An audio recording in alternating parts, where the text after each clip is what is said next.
Okay. We're live. Yo, what is going on, everybody? It is your host, Ron from the Young Melanated Council. Sorry for the delay. I was putting together my PS4 and it sounds lovely. Why? It doesn't sound like anything. Doesn't sound like anything. So like, subscribe, enjoy the show as always. We try to go live every Tuesday night at 6 p.m. Eastern Standard Time. No, 9 p.m. Eastern Standard Time, 6 p.m. Pacific Standard Time. And then wherever else you're at in the world, you can do the math and figure that out as well. And again, like I said, please enjoy the show, enjoy the stream. We're going to kick things off per usual. How are you guys doing? How is everybody doing? How you guys holding up? How was your weekend? Post the chat in the question. Post the question in the chat. Hey, hey, bro. Hey, bro. No, you're just early. You're early. Everybody else is gonna show up. Half past a freckle. So you're here right on time. You're here early, just how it's supposed to be, and everything else. How are you doing, sir? Hold on. We got somebody else showing up. Hey, we got somebody else showing up. And it is the one, the only. Hey, what's going on, Chad?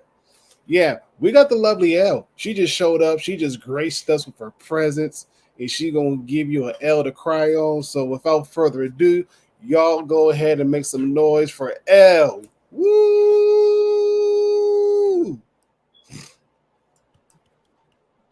Come on in here. Yes, round of applause. Hey. Round of applause. Round of applause.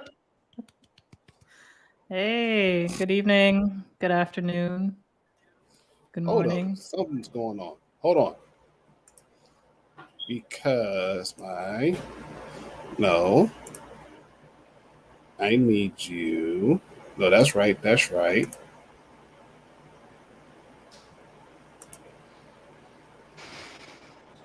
Okay, I'm going to test real quick.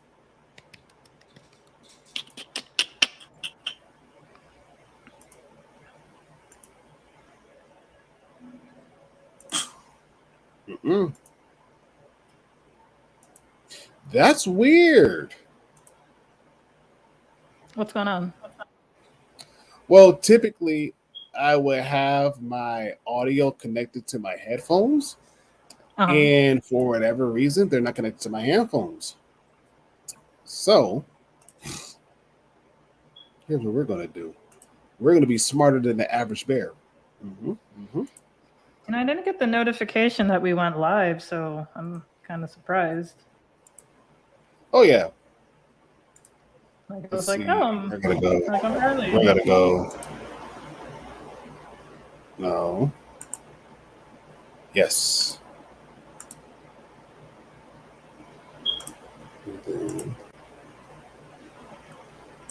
Hola. There we go.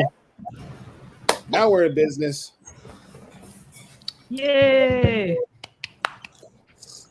Yes. Woo. That sounds a whole heck of a lot better. A whole heck of a lot better. So, chat, as we're going to do a round circle, how was everybody's weekend? How are you guys doing?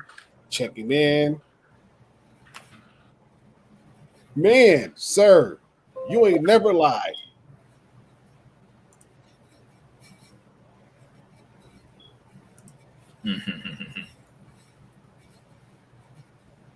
Sir, this comment right here, that one right there, that is probably like one of the truest statements in modern technology as of right now. Because yes, it does tend to have its own mind. It does tend to act up and be all kinds of silly. We're like, you know what, technology, please just catch up with us, please. If you can't do Mm-hmm. nothing else, just please for the sake of our listeners and our viewers everywhere, and of course us, just get it right just once. We just need you for this whole entire week and a half. We just need you to get right just once because everything else around us is just falling apart little by little or lot by lot, Right. however you want to look at it. I know. Yeah. Like, I have like a Wi-Fi extender in my room. I don't know if you could see it. It's like this little buddy above the kettlebell. Yeah, it's probably one of the Mhm. worst technological purchases I've ever made. Because it's like, like Okay. does it do the job? Yeah, like, but barely. It's like I don't get good Wi-Fi in here, but yeah, I gotta invest in like I don't know, either like a better Wi-Fi router in general because mine is pretty old. It's like probably like 6 years old or so, or just get a better Wi-Fi extender eventually. No, I'm with you. I'm rocking in that same boat too. Yeah, I'm rocking it's in like- that same boat. Same boat. Yeah. What's Indeed. mental be Yes. is meant to be. Yay! Mish. It's a mish. It's a mish. 1 second. Get water. Not this so dry. Unless you got a brick wall in between. Ha, Yeah. ha. It's, I don't know. Thank I you, guess Rocky. it's not a brick wall. I guess it's like a normal wall. I know that like some parts is definitely like concrete because hurricanes, but no, it's directly in front of this wall. It should just be my dining room. But no, there shouldn't be a concrete wall. I bought a kettle. It was worth $100 though. Oh my! That comment was top tier. Ooh, hold on, my dogs is acting up. They see somebody. Hold up, I'll be back. You're Okay. good. Yeah, that's the thing about kettlebells. So you have to get the right cord with it. I'm sorry, Mish. Oh man. That's too funny. Oh, I love it. So my friend like just messaged me because it was the 2-year anniversary of her sharing my viral tweet from 2 years ago. I was like, shit. Yeah, I guess it was. It was technically 2 days ago, but I guess it reached Facebook 2 days later. But yeah, no, I didn't even like realize. Yeah, I forgot that it was like around the end of June. Yeah, that's still crazy. Never got close to that. It was like over 500,000 likes. One of my tweets recently got to 100, which was kind of cool. Nice. It was weird because it was a tweet about how I woke up early and went for a walk. And it's something that I've been putting off for months, like a long time, to like wake myself early and actually go for, do like cardio in the morning and then work out in the evening. I did work out yesterday evening too, so because I kind of want to do like a 2-a-day sort of thing, like those really crazy. At least we know Ron's alive. Yeah, sometimes you don't have to go everything digital for alarm system, but like when like those crazy like Instagram influencers who are like super into fitness, or like they'd be like, oh, I did 2-a-days, like. I'm in it for the consistent 4 likes. Hey, like, no, those 4 likes be hitting. Those 4 likes be hitting, Chad, for real. But like sometimes when they say 2-a-day workouts, like people will think, oh, he pumped iron in the morning and pumped iron in the evening. And for some of them, it's true. they probably do that. Don't do that if you're not like a professional or been, doing it for years. And I'm sure sometimes they say like, oh, it's 2 day, like they worked out twice a day, and like one of the workouts is literally just going for a long walk or a jog, So that's how people fool you. Hey, So, that's a better workout regimen than I got right now. So yeah, it's weird. Like I've told you all on the stream before how I never saw myself as like a gym goer. Like I never thought that I would like be that person. Like no offense to to those people, but like it was just just so far away from who I am. If you like your own, I think it's weird personally. post. I will sometimes like my own YouTube comments, but that just depends on what's going on. Right. Like I think like back in the day, like liking your own Facebook post was it was like funny, like depending. But I feel like nowadays it's sort of I don't know. I feel like nowadays you can kind of still do it on Facebook because it's like clearly, funny. But I don't know. Like, I guess no one can know if you liked your own Twitter post unless like they go into your likes. Because if anything, it would just be like one like, Yeah. or however many likes. Yeah. I want to go to the gym, not the gym. Hey, and if his name is Jim, but recording that word, I'll lose my game. Seems legit. No, it's true. That's true. I reread my own comments. Like, yes, cool. I do that. I won't lie. I do reread my own comments. I for sure do that. I'm just like, haha, I am funny.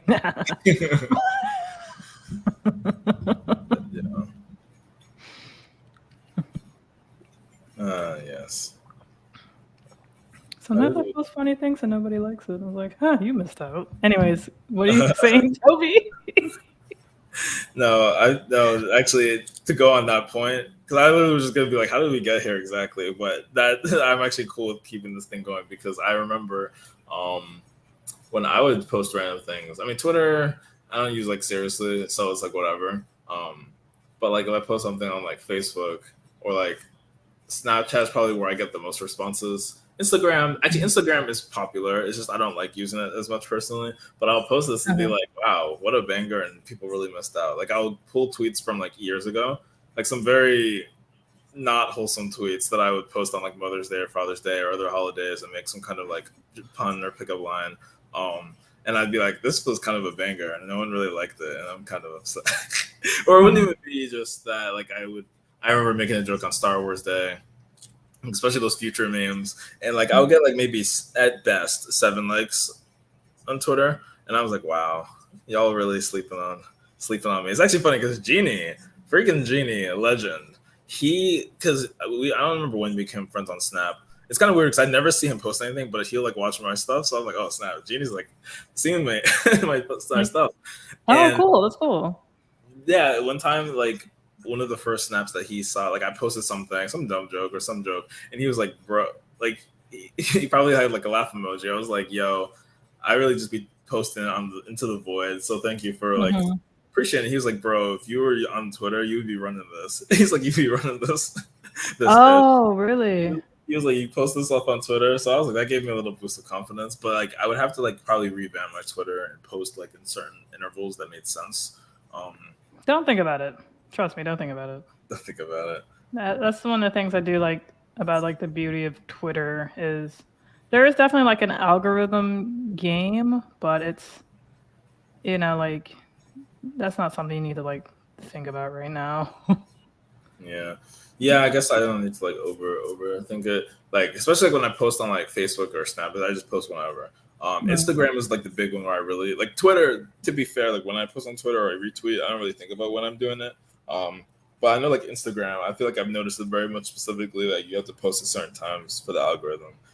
Now stories, kind of whatever.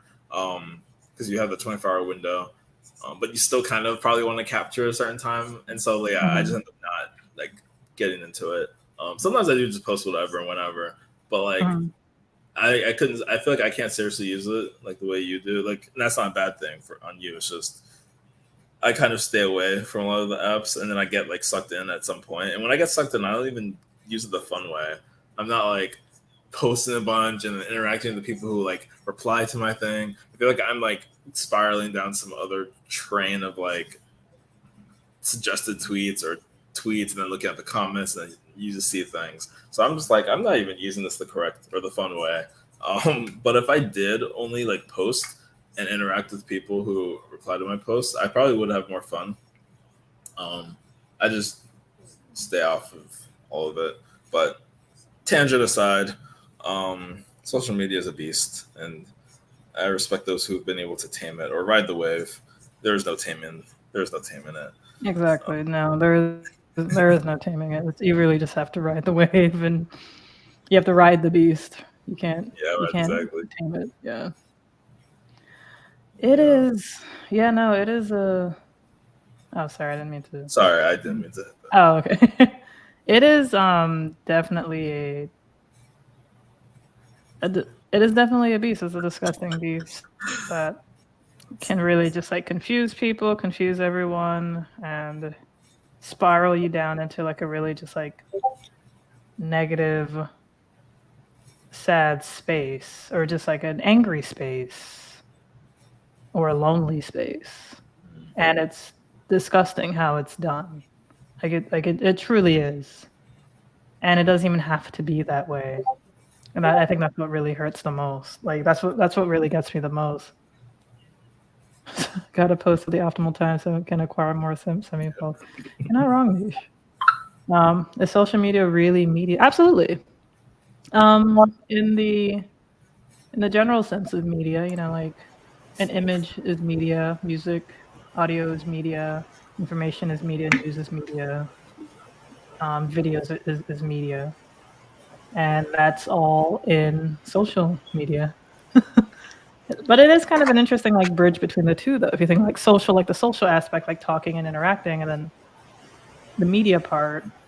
I guess like we all kind of come together under the comment section, sometimes under a tweet, to be social, and maybe the app itself is more the media, and then we are the entertainment. Everyone has a different idea of fun. Hello, some people get real trust. Yeah, that's true. That's very true. I feel like, to an extent, we're all addicted to certain stressors on social media. And I think this ties into our topic very well. Where, like, you are, it's kind of like being taught to, and especially I've noticed this in men a lot, where men are taught to like be a certain way, act a certain way, or like do certain things in order to, quote unquote, be a man. And it's never once trying to be like introspective and figure out who it is that you are. And society doesn't even like allow it either. Rocky, I don't know if you're referring to like that. He has an account called Boston Be a Man, like this Boston dude, like who like says like the weirdest things, and at the end he's always like, be a man. And I literally almost like I was at the grocery store the other day, and I saw like this guy who was like, picking up a lot of things, but he had no cart or no like shopping like basket. So he was putting a lot of things like in his hands, and I was literally so close to recording him and just being like, "Don't bother getting a cart. Grab everything with your hands. Be a man." Like it's just like ridiculous, just like shit that you shouldn't obviously do. Like like some of the things he says is like, even if it's 1,000 degrees outside, wear jeans or something. Be a man, or like, don't. It's like if she, Listen, it's like, if she tells you you're not ready to settle down, What was the next one? Oh no. I don't know. Was my internet breaking up? Oh, for a second, yeah. I think I was saying something, but I didn't realize you actually had continued talking. So I was like, "Wait, let me stop," and then you froze for a second. Oh, froze again.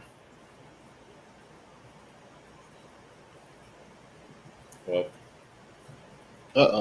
internet's interneting over there. It'll be back, I'm sure. Yeah. I need to look this Boston be a man. Oh yeah, because even the accent, I could be like, yeah, cot, hockey cot, Boston yard or Harvard yard. Oh man, strength of the raging fire. No, I know. Because I know I didn't want to I don't want to cut away from what Elsie. Unfortunately, of course, the internet is acting up, and I don't want to cut away from exactly what she was saying. But we were also. We kind of did introduce a topic, right, with Boys Don't Cry and like Men's Mental Health Month, which I know I came on like the first like 3 or 4 minutes, but I don't remember if the banner for men's mental health, because June is Men's Mental Health Month, which is great. I'm glad that it's a thing. I didn't even know it was a thing until we were like workshopping stuff, and so we need to talk about it and how it relates to family. Yes. And, you know, whatever you kind of believe about households, like oftentimes you do see a man as the head of the household, or at least there's a very influential role. And if you have broken men who were not taught to process their emotions and you told them when they were young, can't cry, then that's going to be a huge problem. When you attempt to then lead a household and you're not even leading yourself very well. Right. So I'm gonna kind of find the exact title. I think it's Men's Mental Health, or Mental Health Awareness or something. Because May was mental. May was like Mental Health Month overall, Mental Health Awareness Month, which is amazing. Also, but May you had that whole entire month. Okay, cool. And I gave up with this Wi-Fi, so I apologize. We get it. We get Men's Mental Month. Yeah, I can't. Apparently, I can't type. So what? I love it. It's quadruple M. Listen, y'all, I'm having a little technical difficulties with the way these banners work. Yeah. Amazing. Okay. Third time in charge.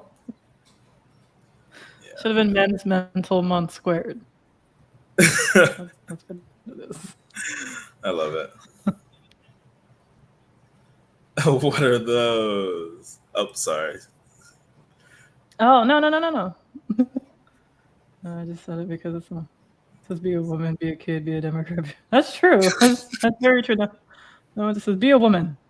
It's true. That is fucking true. It's like you know that, but then it's like, yeah, that's still the case. Like no. Yeah. Be a kid. If anything, it's like grow up, right? Right. Right. Be an adult. People will say be an adult. Like you have to be an adult about things. Be mature, but like yeah, like in terms of correcting behavior that's seen as not manly. Yeah, it's interesting what society does there. Yeah, no, for sure. Or they be like, grow some balls. Be like, stop being a pussy. Because, that's being womanly. And it's like, no, you can't do that. And those things may seem like, it's like, phrases that we, like, I want to say it's colloquialisms. I'm probably totally wrong. Anyway, but like, like phrases that we say in society. And it's like you understand, it just kind of gets, it kind of just rolls off your back. It does have like a little bit of an effect though, because we do have like a a society where there are some men who feel like they have to be quote unquote hyper masculine in order to be a man, like, or like if they like anything that can be perceived as girly or gay, you know, if they like it, then they want to like hide it from the world. They think people are going to shun them. They think people are going to make fun of them. And like, it's true. Like people probably will. And that's sad. Like I don't care if like men paint their nails. I don't care if men wear earrings. That's like a little bit more accepted. Like I was like, like I know that there's like men who would like want to wear like skirts and stuff because it's like a little bit more freeing.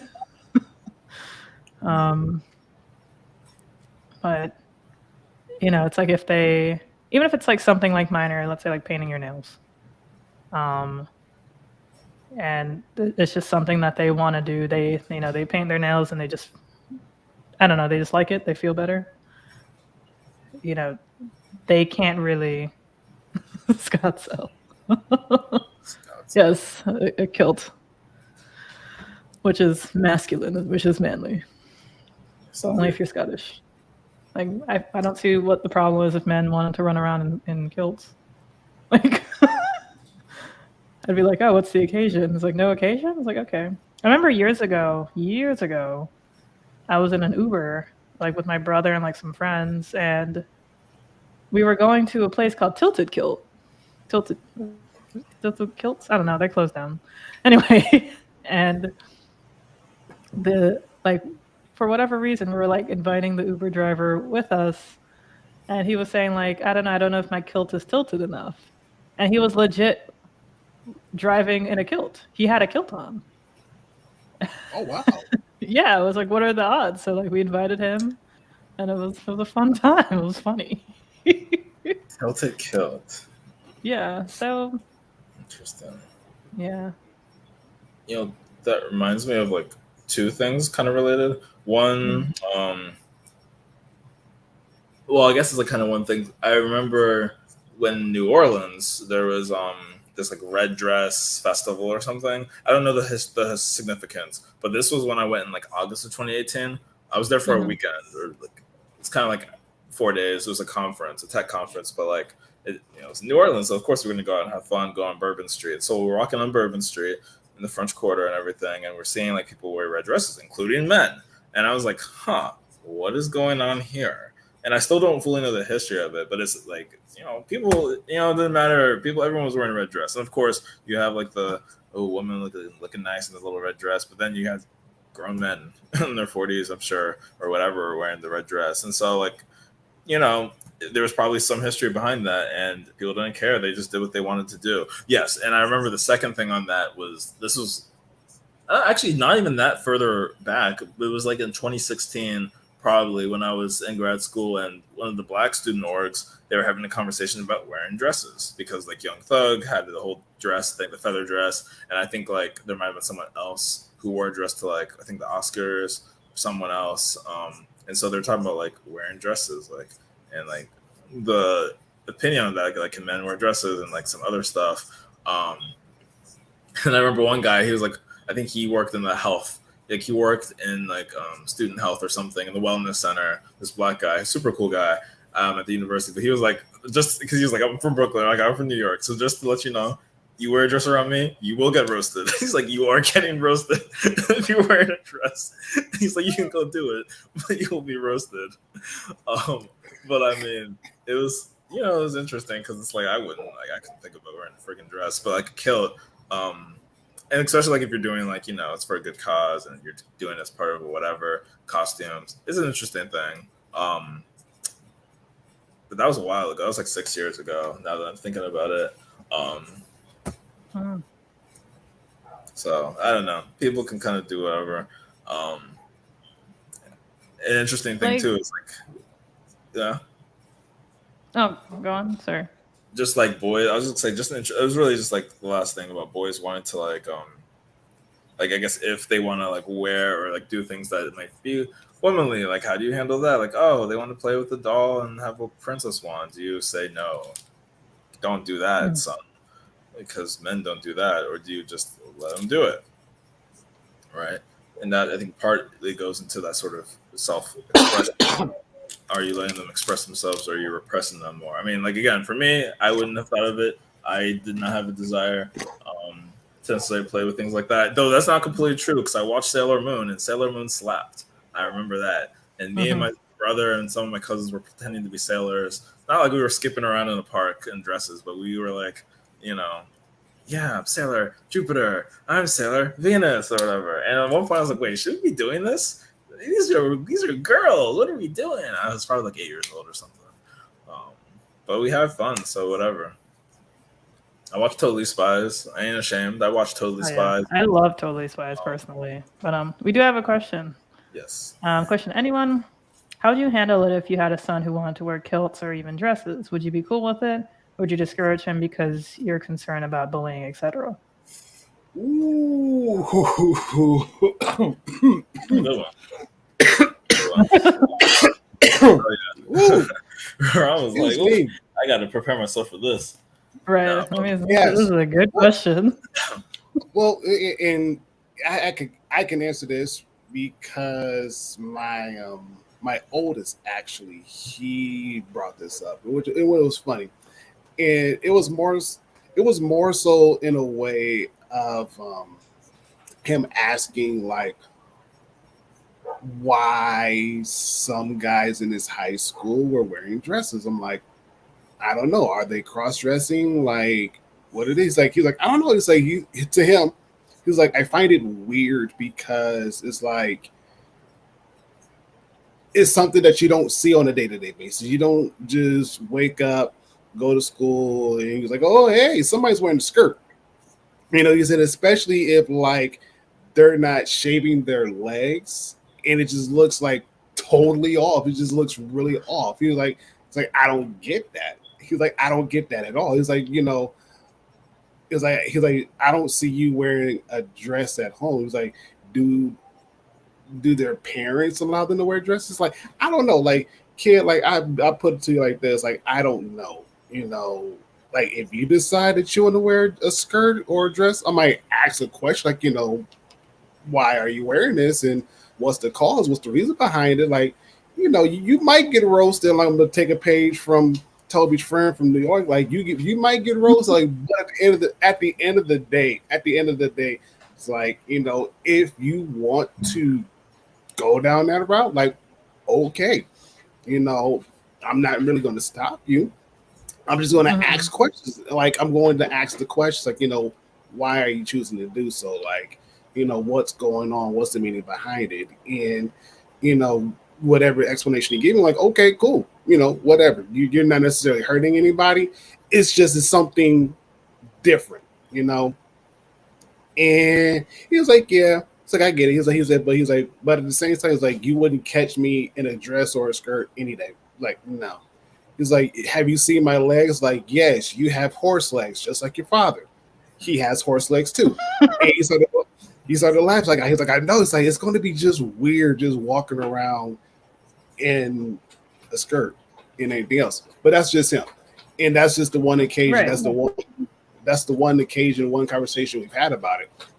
But other than that, me and my wife, like years ago, she brought this conversation. Like, what would you do if one of your sons said that, he was gay? I'm like, that's going to be a really tough pill to swallow because it's like, I don't know of anybody in my family who was openly gay at the time.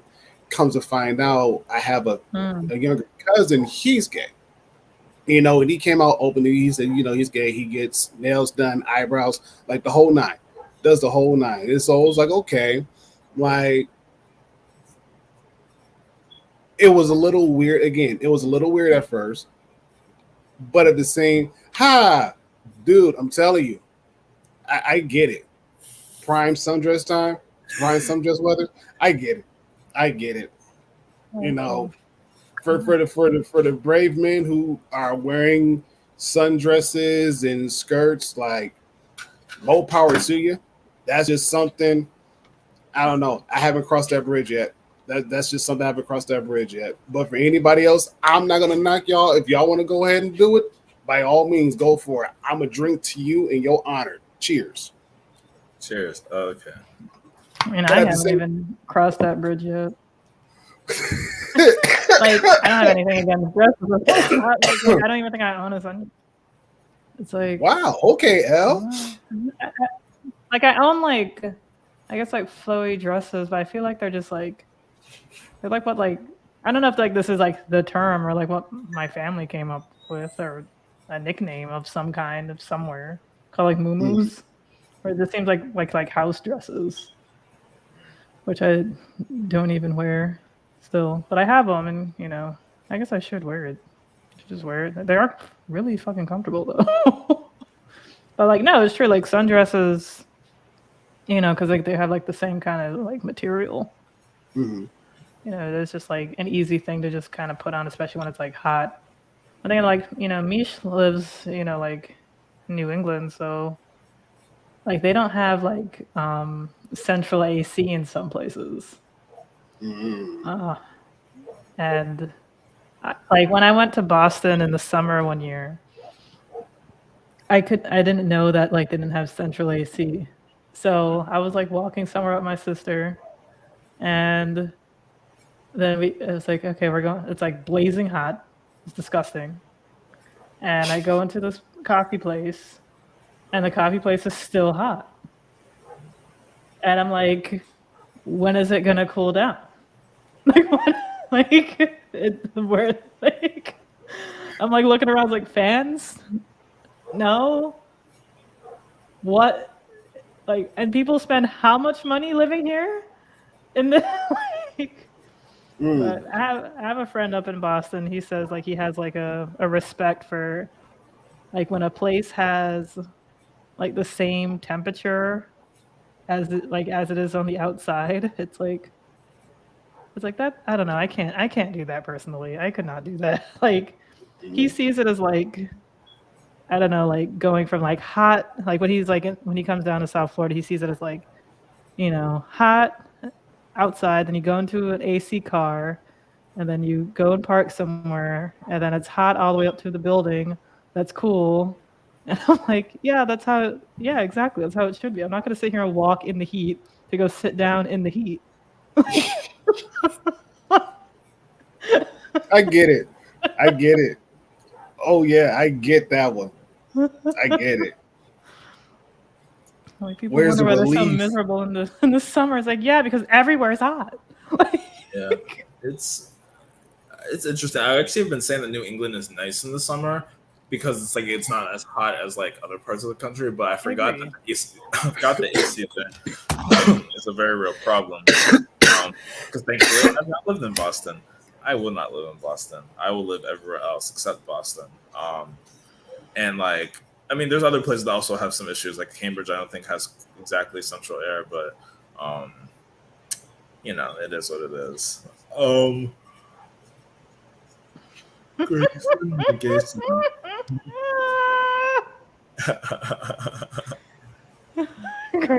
my Grayson. Gaylord also works as a name. Yeah. Oh, shoot. That's a little. I mean, Like, we got a we Gaylord, know. Michigan, so But that's true. It's like, oh, we knew he was gonna be gay, but at least he's the Lord of the gays. Lord of the Gays. Better. That's I feel like that's a perk. book that they'll have to start teaching in school if it doesn't get banned. It'll be like Lord of the Gays to replace Lord of the Flies. Lord. You should have on the court though. If anyone were to ask why they were the people drag it to the league.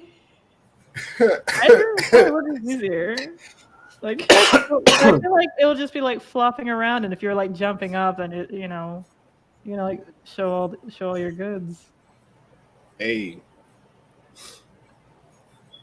That's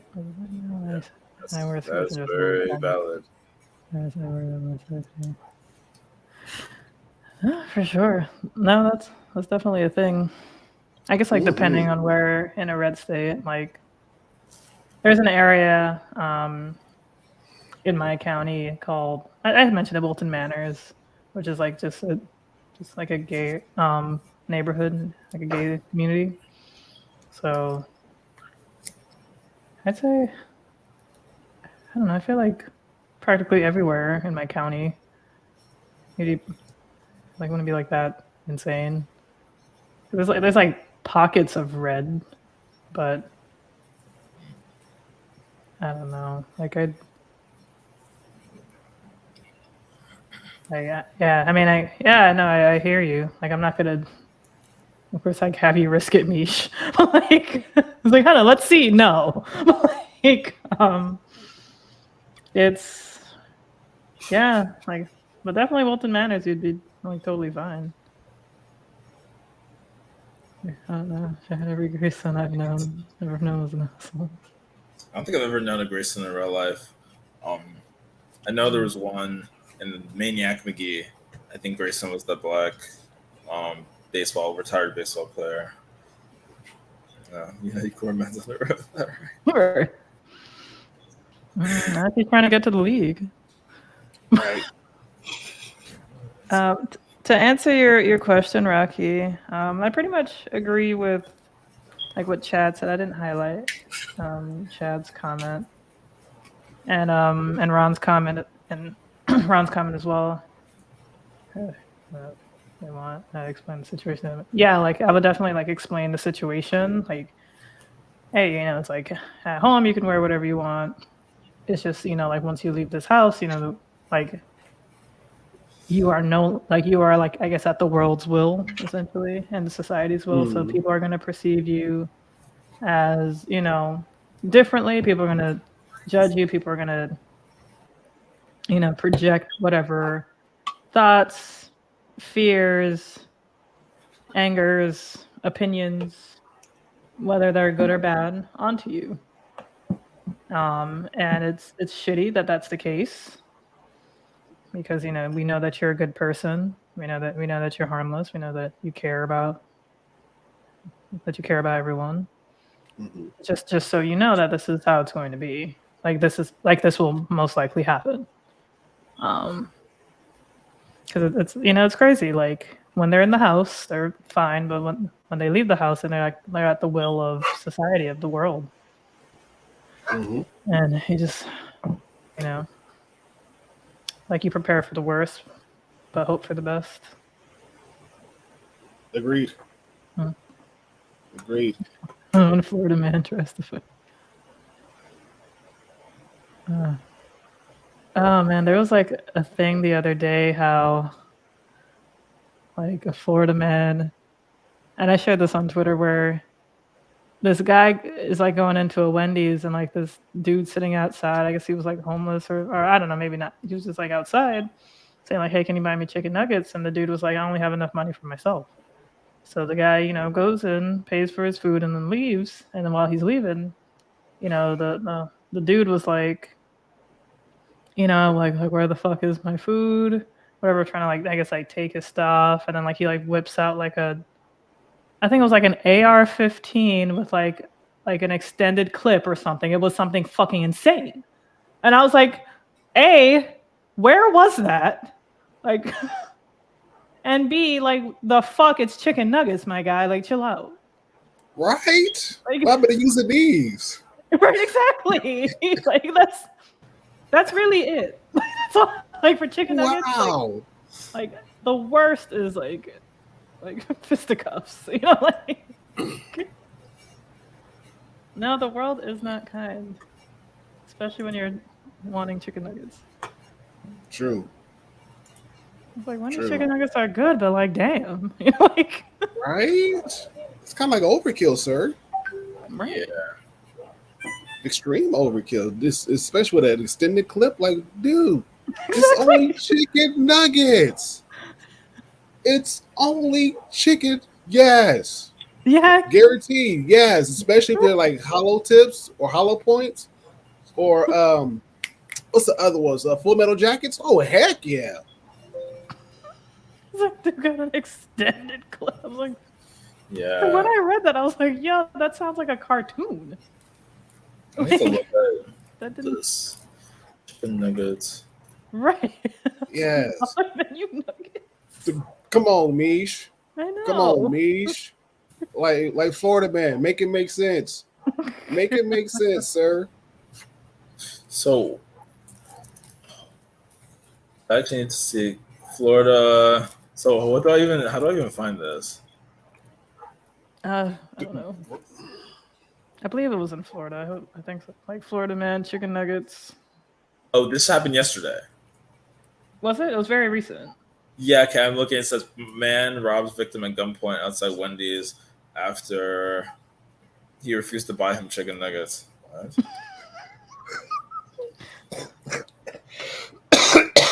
See, what's crazy is like, and I don't even mean to make a joke out of it, but like, okay, so he pointed a semi-automatic gun. That's insane. Extended magazine. Okay.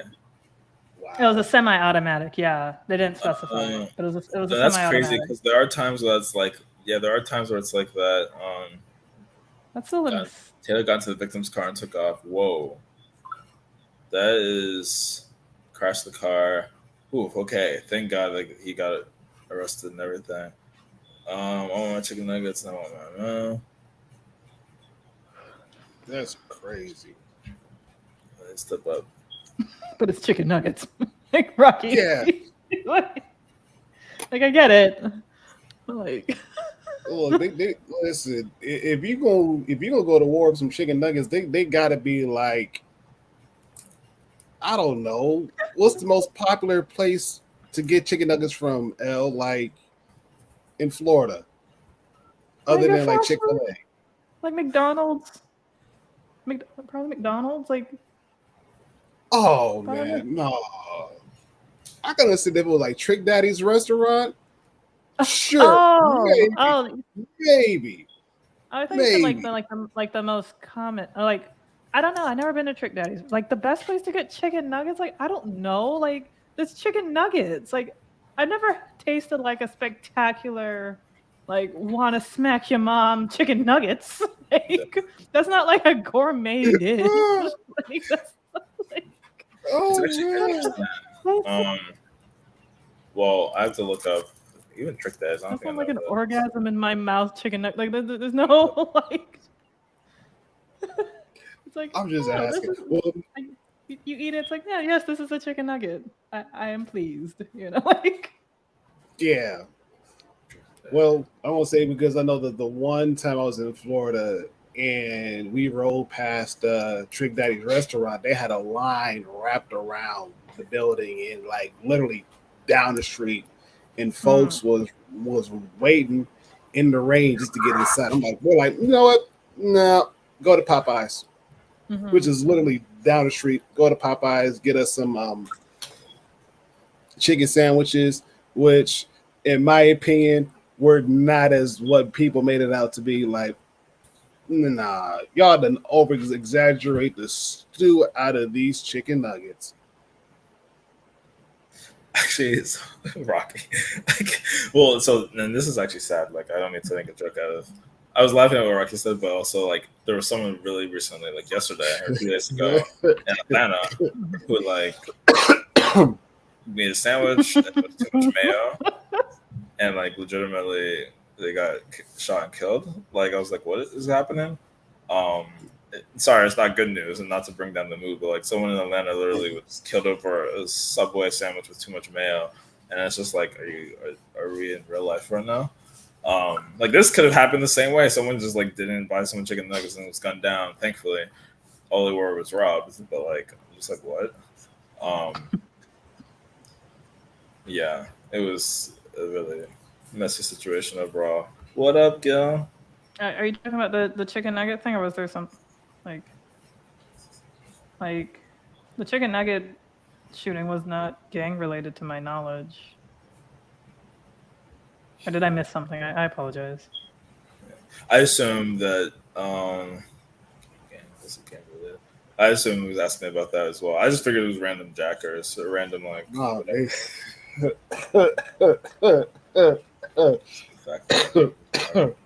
I'm done. Chad, go sit down.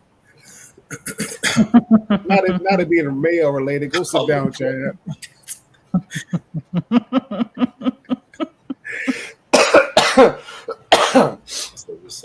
Oh man. Oh my god, how did I miss all these comments? Yo, you can afford a Nuggets. Oh, wait. Yeah, missing out on the comments were great. Man, Oh my god. I'm telling you. Nuggets. Yeah. Oh shit. No. I'm dead. But I guess in a strange way, this does go back to our topic with about, Mhm.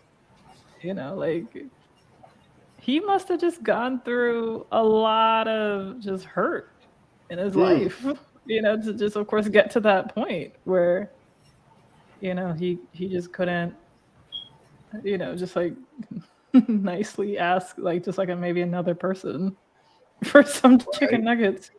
He had to, like exert his manliness, his dominance. Remember I was saying earlier how, like, especially growing up, like, boys are like, are taught not to cry, which, like, when you get older and like you think on it, you're like, yo, that's actually like fucked up. Like, that is just like royally fucked up to do to a person, to do to a human being.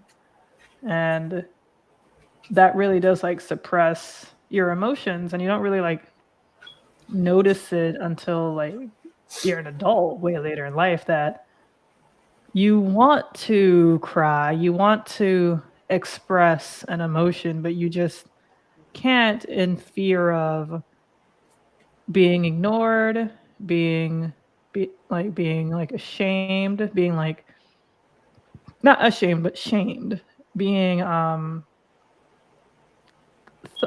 believing that it's not that important. Like, so when I was like growing up,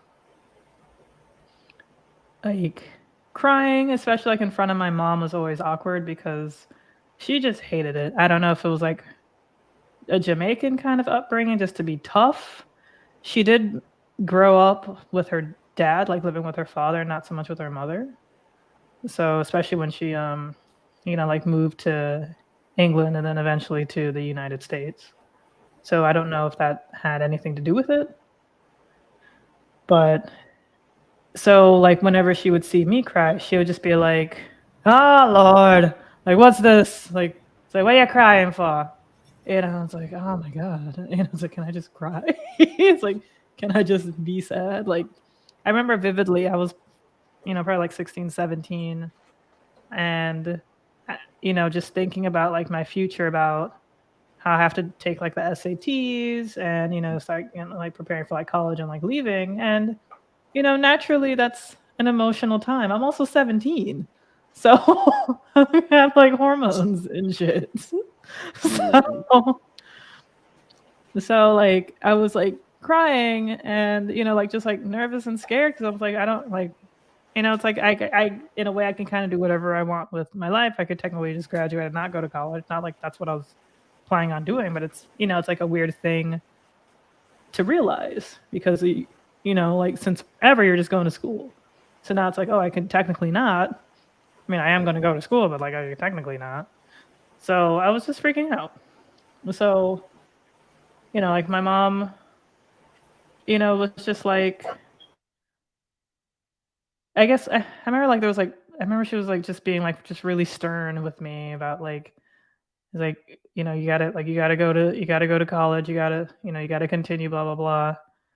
But I remember, I don't know if it was the same time, but it like there was a time, I know I said like I remember vividly, but like there was like two different times maybe where she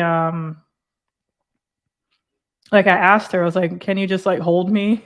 Can you, it's like while I'm crying, like, "Can you just?" And she was like, she did it kind of like exasperatedly, just like, okay. Not like she was like vexed or anything. She was more so like, it was kind of jokingly, but also just like doing it in that kind of like regard. And it was just like, it felt nice, but it just kind of felt like, it's like, did I really have to ask you for this? Like, Like, how come you can't just know that I needed to just be held? But Yeah. like, but crying like in front of my mom has just always been like awkward.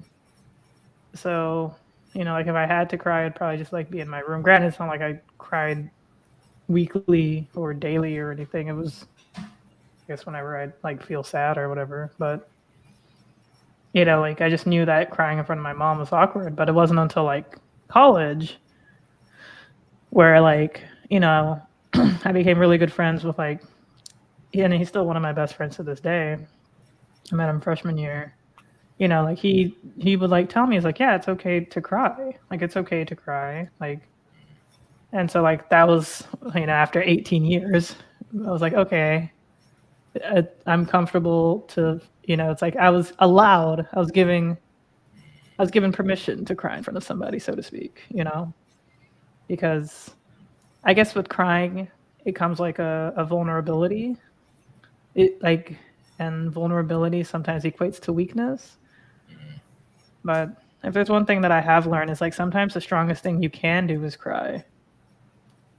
And just to release that emotion, to just, because it does help you feel better. It is like, you know, I forgot, like it does something for your brain. I can't remember, but it is like a good thing for you to do. Not like every day, of course, but like if you have a need to cry, if you feel like crying, then cry. I remember there was and I'll finish this one point like quickly. I remember watching like a clip of like a Jay-Z interview, and how, like I guess like it was kind of like something about like probably what he was being taught in therapy or just like his own realizations. I believe it was probably therapy, and he was saying how like instead of crying, you know, men in the hood, you know, because he grew up in like Marcyville, Brooklyn, and it's hella fucking rough. I don't know how it is now, but when he was growing up, it was like the most dangerous, like, or second most dangerous, like area in New York or in Brooklyn. I think he's from Brooklyn, but like New York. So it was hella fucking rough, and you know, like so instead of being able to just like be sad or just like show any sort of sign of weakness, like of course like the man would just put on a front to just be angry. And of course when you're growing up, you don't really notice that. You can't really like put two and two together. Even when you're an adult, you can't put two and two together. So you know, like he was starting to like realize that, you know, like these men were actually like very sad, and like it's understandable for them to be very sad. You know, like they saw, like, you know, like probably like their friends dying every day. They saw like family members getting addicted to drug use. They saw, you know, just, you know, people getting addicted to drug use, like just, you know, maybe like their girls has a kid on the way, and you know it's just like different super high levels of stress. And you know, men don't really have like the best track record of just being able to talk and communicate to one another. If it is, it's just mainly like, you know, you got to keep your head up, you got to, you know, keep going, you got to stay strong. And it's just like a in a way like a quick pep talk, rather than just like, yo, tell me what's going on, tell me everything that's going on. And like, you know, it's like, it's okay to cry. It's okay to just like, you know, like just like release this emotion, because like the emotion, especially if like the issue isn't going away, the emotion, you know, will manifest in some other way. And like this causes, you know, just like anger and frustration and, you know, like abuse, just because they're just unable, you know, to just express that like the real emotion that they've been covering up for so long. And they don't even know how to talk about it, because men have always been taught to like not really talk about it. It's like, if you're feeling sad, just like cry alone, or just don't talk about it. don't show anyone that you're weak, or don't show like, it's like, no, like you're having a feeling, you're having feelings, you're having big feelings. Like you should be able to express that and convey it, because it's very important for yourself, so you can communicate it, and it's important for everybody else so we can understand, and then, you know, try to help you, try to empathize with you, try to sympathize, try to get you to help, to whatever it is that you need to assist you, instead of just trying to like tack everything on your, like on your shoulders, on your back, and just try to, you know, get through life like that. So yeah, those are my thoughts. I got you. There was something that I really feel like I was gonna piggyback off of, or go off of, but I don't exactly remember. Though I'm looking at these comments too, and like, Yeah. No. Oh. Ooh. Oh, so Toby, if you heard that infamous noise of a Windows computer shutting down. So yeah, I guess Toby needs to charge his battery. But Chad definitely brought up a good point. He says an upset man doesn't feel like they will be taken as seriously unless they go to an angry place. Yeah, Chad, if you can you elaborate a little bit more? But I think what you're trying, like, an upset man doesn't feel like they will be taken as seriously unless they go to an angry place. I mean, that's just really heartbreaking, and it's true. Like if if a man is crying in public, you know, people will probably like kind of go away from him, or just be like, "That's strange," like, "Oh, that's odd," and that's sad. That's definitely a disgusting thing that we as a society does, and it's something that like we need to break from. Like, we're gonna feel uncomfortable when we see a man cry in public. Like, let's just, you know, rip that band-aid off. Let's just like point out the obvious. We're gonna feel uncomfortable, and, you know, just get over it. You know, try to talk to him, make sure like, hey, are you okay? You know, do you need like, do you want to just vent? Do you need like a shoulder to cry on? Do you need me to get you anything? You know, if they're like, I remember I was hanging out with a friend, and he was saying how one time he saw a guy crying outside of like a store, and nobody helped him. Like, nobody came to help this man while he was crying outside of a store. And my friend was like, since I saw that, I told myself I will never cry. I was like, that's not healthy. Maybe he said not to cry in public. Regardless, it's, you know, like, not the healthiest, you know, but it's sad, because like if a woman cries in public, you know, we get help. Like that's definitely happened to me before. I remember in middle school, like one of my friends like was moving away, and I was really sad, and I started crying. And like this one guy just came up to me, like, you know, like I recognized him. I think we like rode the bus together or something, where like I'd see him around. But like this one guy came up to me, and he was just like, "Why are you crying? What's going on?" And I can't remember exactly how the interaction went. It was like very short. I remember he was like with somebody, and like the person he was with was kind of like, you know, telling him like, "Yeah, you don't need to like really help her or whatever." But he just really wanted to help me, and it was really sweet.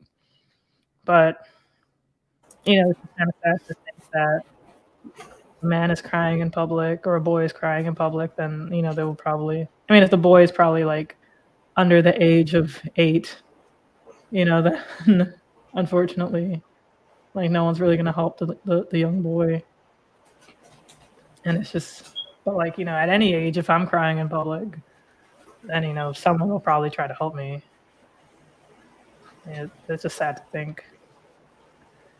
Rocky says, like, it might be a survival tactic from back in the day when weaknesses were an easy way to make you a target, and it just hasn't faded away yet. That's possible.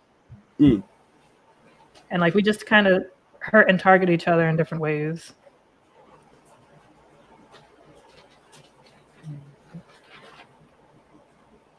Yeah. Yeah, true. That's very true. I was talking about like Jay-Z earlier. That's true.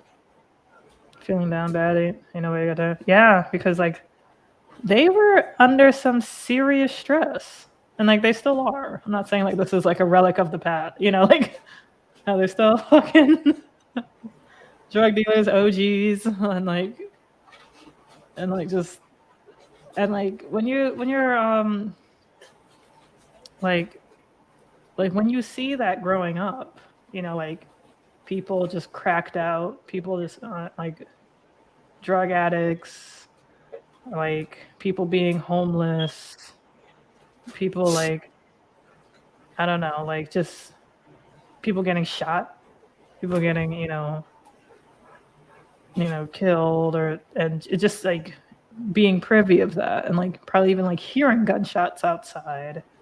Like it's a very traumatizing place to grow up. I know, like I sound like, well, no shit, Sherlock, but like it's it's like when you really like sit down and think, because like it's one thing to like hear about it in music.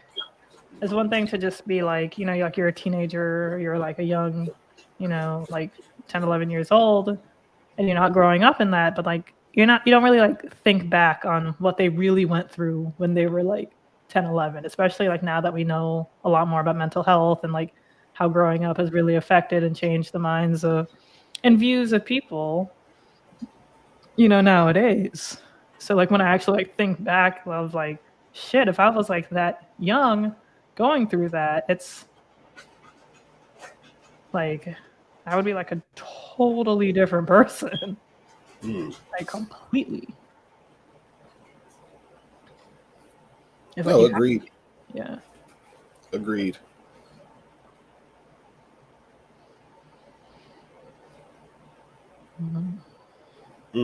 Yeah. That's understandable. That's completely understandable. And even then, even some of like my grandmother's siblings and her generation, like the concept of somebody being depressed is like very much unheard of because it's something that they I want to say they didn't acknowledge it, but it was more so one of those things that was unheard of, And again, they didn't have time to be depressed. They didn't have time to kind of just like be sad, especially with my grandmother and her siblings. They worked on the farm, so they didn't have time. There wasn't, there wasn't no time to have a pity party. No, it was like you get up, you go out, and you do what you had to do. You go and milk the cows, you go and feed the chickens. If you had to kill the hog, you go and kill the hog. If you had to go and get the crops, you went out and grab the crops. Like they just didn't have time to kind of like process emotions. And so as they got older, it was kind of hard for them to process emotions, so show emotions, and so now that they're older and they're in the generation that I'm in, the generation my mom is in, they're showcasing a lot of these emotions. It's just kind of like, oh, well, we don't have time for that. You need to go ahead, figure out what you need to do, and keep it moving. Because just because you want to have a pity party, just because you want to cry, doesn't mean the world's going to stop just for you so you can have your moment. No, the world's going to keep on moving whether you have your moment or not. And the world's going to keep moving anyway. So by the time you get done having your moment, you're already like 2 steps behind the next person. And now you got to now you got to play catch up.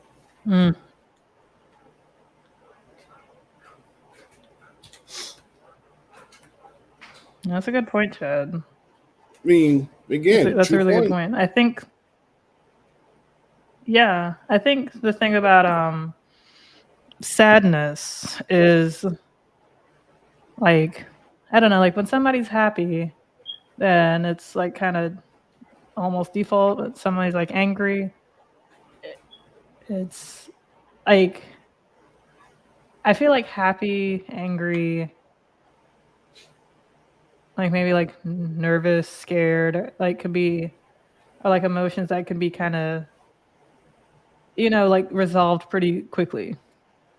Like depending on the thing. Like if somebody is like nervous about, I don't know, like presenting something, you'll be like, well, you practiced a lot. Like you'll be fine. Like you definitely know this. It's like, okay. If they're, I feel like that would also just be scared. It's like, oh, just picture everybody naked when you're presenting, you'll be fine. Of course, like this is just like a really rough brush of what I'm like. I feel like the thing about sadness, and I feel like this is a better point, is it's something that you really have to like care about more. Like someone who's like angry, it's kind of like, so it's one of those things like whatever, it's none of my business, and you just kind of keep moving, depending on like if it has nothing to do with you. It's not like someone's like not angry with you. Someone's happy, then it's whatever. But like when it's like sadness, I feel like it just triggers something more. Like it just kind of triggers like more of like an empathy, and you're like, do I really have to deal with this? And it's like, oh god, like I don't know, like sadness, dealing with somebody else's sadness. I know I sound like an asshole. It is like I feel like it just takes on the most, like But I don't know. Like in my opinion, that's how I feel. I guess because you don't really see like angry people really. Like I feel like I don't know. It's like you just don't. Like I'm trying to like I'm picturing myself if I'm like at a grocery store or like at a gym or like I don't know, like just like somewhere. Like if I was like in a like hanging out with like a group of friends and like and someone is sad, I feel like I don't know if like people just hide their sadness because they don't want other people to like go down with them. Or like you don't want to bring other people down when you're sad, or if other people don't really want to be brought down, or you're like, I don't know. I don't know. Like, yeah. But you're right, Chad. Like we never think of any other emotion as taking up time. No, that's a good point. Yeah. Yeah. And it's sad. It truly is. Yeah, this one here. Oh God. Oh my God. That sheesh. Yeah. Oh, that is rough. Yeah. Yeah, no. That's how I feel about sadness. It's slow and heavy. Mm-hmm. And we equate that to being unproductive because we live in a society where we always have to be productive. Right. That's a good point. Right.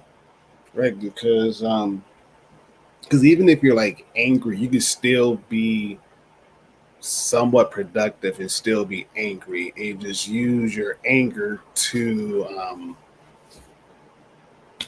get something done. I've done that plenty of times. Like when I was working, especially working in the factory, somebody pissed me off the right way. I'm shutting down the window. I'm closing everything down, and I'm gonna just channel all of my anger into whatever issues I had to deal with. And especially if I'm stressed out, shut the window, like don't bother me right now. I'm going to channel all this negative energy into this inanimate object, because if I were to showcase my emotions towards somebody else, more than likely I will be getting fired flat out. Mm. And even, with my boss and my supervisor come in like, hey, we got a call that you shut down the shop and yada yada. I said, I looked at them like this, like, listen, you can have two choices. You can either have me like secluded from everybody else, let me focus on my work, or you're gonna have me walking out that door because I don't punch somebody in the face because they kept bothering me, knowing that I'm busy and knowing that I don't have time to stop and work on their thing when I have 4 or 5 different other things that came before them. So please, you tell me what you want me to do, and we can go from there, because very easily I have no problems punching the next person in front of the face. Like, I have none filtered. They just kind of looked at me like, seriously? Like, oh no, as a heart attack. Like, I am serious as a heart attack. Like, that's how close I am, because you have all these group leads coming up, bothering me, knowing that I am closed, knowing that they know day in and day out, this is my time that I'm closed. This is what I need to do. And I can't do my job if they keep bothering me. So if you would please let them know to respect my time, I might be a better off person. But if they keep disrespecting my time and if they keep trying to take advantage of me, no, I'm not going to have it at all. And so, of course, they're like, okay, so what do you need to do? Like, just tell them to give me 15 minutes, 30 minutes. Let them know I need my time. If they need a tool to get fixed or repaired, have them to write a ticket, set it on the window. I will get to it as soon as I can. But I'm not going to stop doing what I've been doing before they came up just to work on theirs. Not going to happen. No. So, of course, they talked and everything else. And some of the group leads like, hey, we didn't realize that. Like, dude, there's a sign posted on the door. You walk past it every day. No excuse. You walk past every day. No excuse. Close at the same time. No excuse. There's none. At the same time, if I need a 15 minutes because you guys are being irritating, I'm going to take 15 minutes and I'm going to do what I need to do.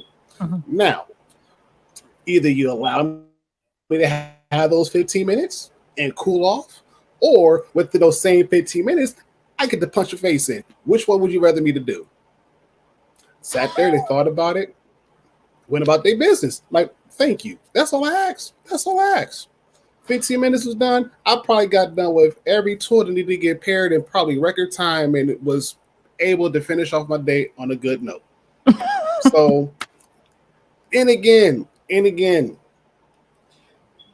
lot of people like, wow, like, yeah, sometimes it takes me a lot to get me mad. It does.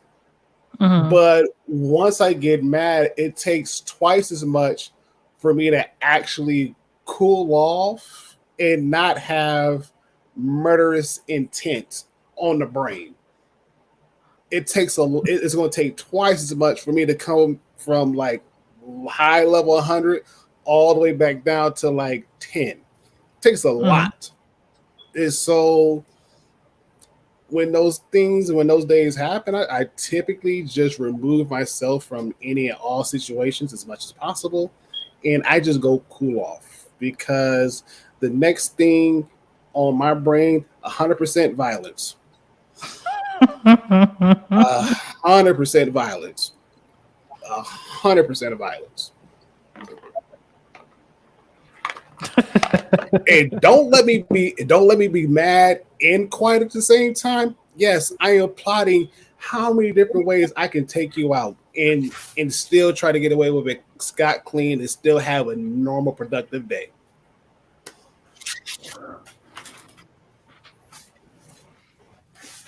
And it's a good thing you definitely know how to like channel your anger. One thing I was yes, like, I remember like a couple years ago, I was like, this was before the pandemic, I was just like out And I noticed that like whenever I'd like see couples, I always noticed like, you know, the man was vaping. And I was like, this is interesting. I understand like, you know, especially like vaping was kind of just like becoming like a little bit normal. So like it was just weird how like every man was pretty much vaping. And then I like spoke to one of my friends who, you know, he vapes. Well, now he smokes cigarettes, but at the time he was, you know, doing vaping for a bit. And I was like, I noticed that like a lot of men vape or they have like some sort of vice. Like you see them drinking, video games, smoking.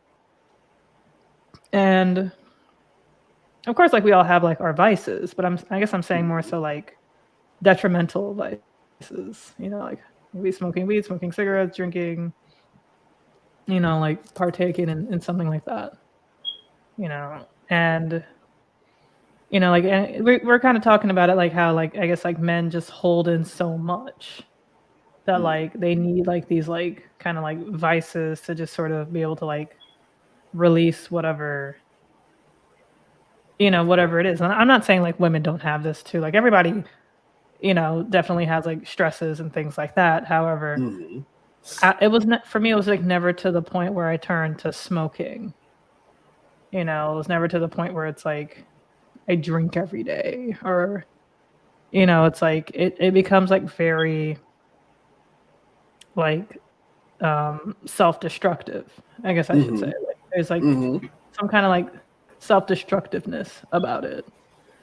And you know, so it just kind of got me thinking, like, what do you think? Do you think like it's probably stems from that, or I'm just like overthinking?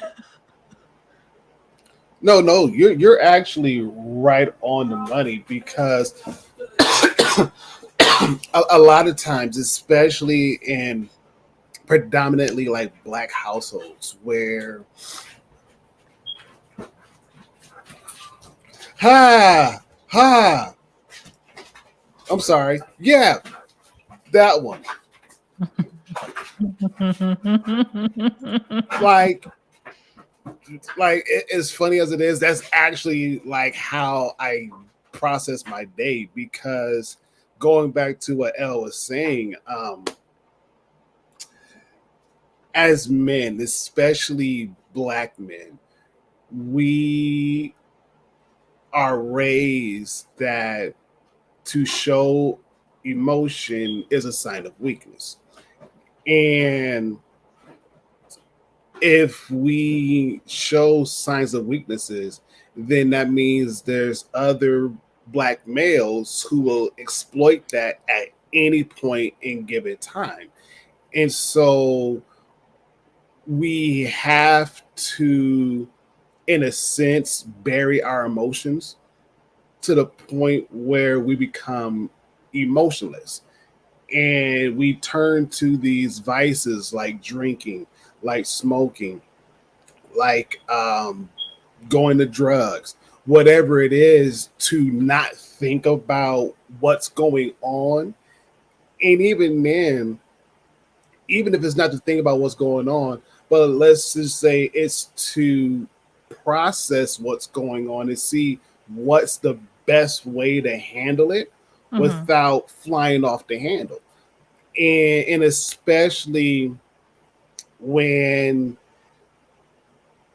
we're taught not how to properly display our emotions. And so now it's like we have all these different vices that are quote unquote coping mechanisms to help us get by, but we never really solve the root issue as far as, okay, you're feeling this way.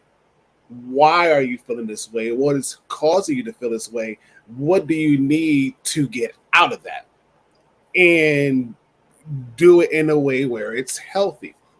And so now it's like, okay, now you're forcing me to unpack a lot of stuff that's been buried, a lot of stuff that's been hidden, a lot of stuff that's been laying dormant to the point where I don't want to deal with it. But now you're telling me I have to deal with it.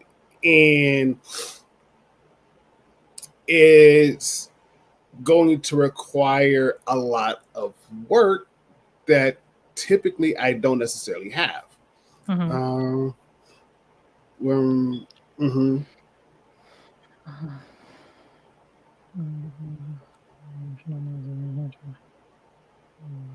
I mean, I would disagree with you to a certain extent. I would disagree because I do feel as though that it should be normalized for men to cry. It really should, because out of any other emotion that men can have, that's the one that's pretty much utilized the least, in my opinion, because when it comes to crying, you're basically letting out everything that is basically within you in a more so healthy manner. And even then, once you're done crying, it's like, okay, I got whatever is off my chest, it's off of me now. Whatever's been weighing me down is off of me now. I could go to sleep, or I could eat, or I could do this, I could do that. And so now I'm able to be in a space where I can process things a little bit more clearly and figure out what steps I need to get better, to become better, and not necessarily stay in my sadness or stay in my depression, but to figure out, okay, this is where I'm at. What do I need to do to get from point A to point B, and do it in a way where it's healthy, you know? And again, I feel as though men should cry more often. Men should cry way more often, and especially if you have sons and daughters too. Especially you have sons and daughters, you need to be able to express that emotion in a way where it's like, okay, it's normal to cry. It's normal to get a lot of your emotions off your chest. It's normal to be able to figure out what's going on, to process the way how you're feeling, and not only just to process it, but to articulate it in a way where not only do you get your point across, but you also get some understanding with some help at the same time. And Mhm. I feel as though in and I can talk about the black community. I feel as though in the black community, that's where we fail at the most, especially black men. That's where we fail at the most, where we don't do that, where we don't normalize it, where we try to internalize every little thing rather than just be in a space where it's like, hey, this is what I'm dealing with. Can I can you lend me an ear just so you can hear me out, so I can process what I'm going through?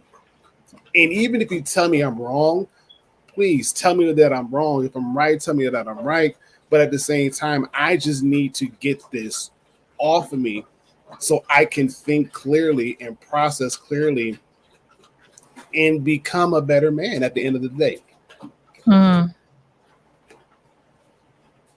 No, no, that's very true, especially the get it off your chest. Cause it Mm-hmm.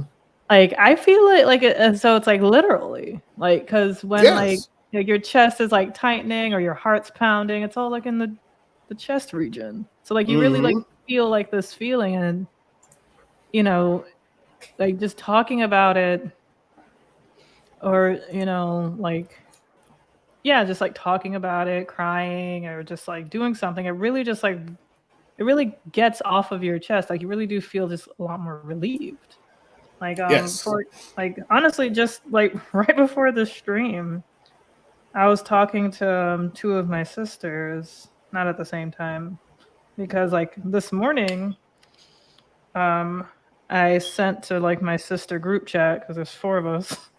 Um, I was just like I'm honestly just not doing well mentally, Mm-hmm.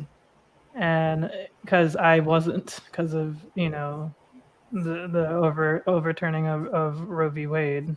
Mm-hmm. And so, like the weekend has just been like a roller coaster and of just emotions. And I was even just thinking how I think it was like yesterday I felt like crying and I didn't because of just like those stupid, depressive, fake stories that I tell myself. I was like, no, no, no. It's like, go away, depressive thoughts. I know your lies, but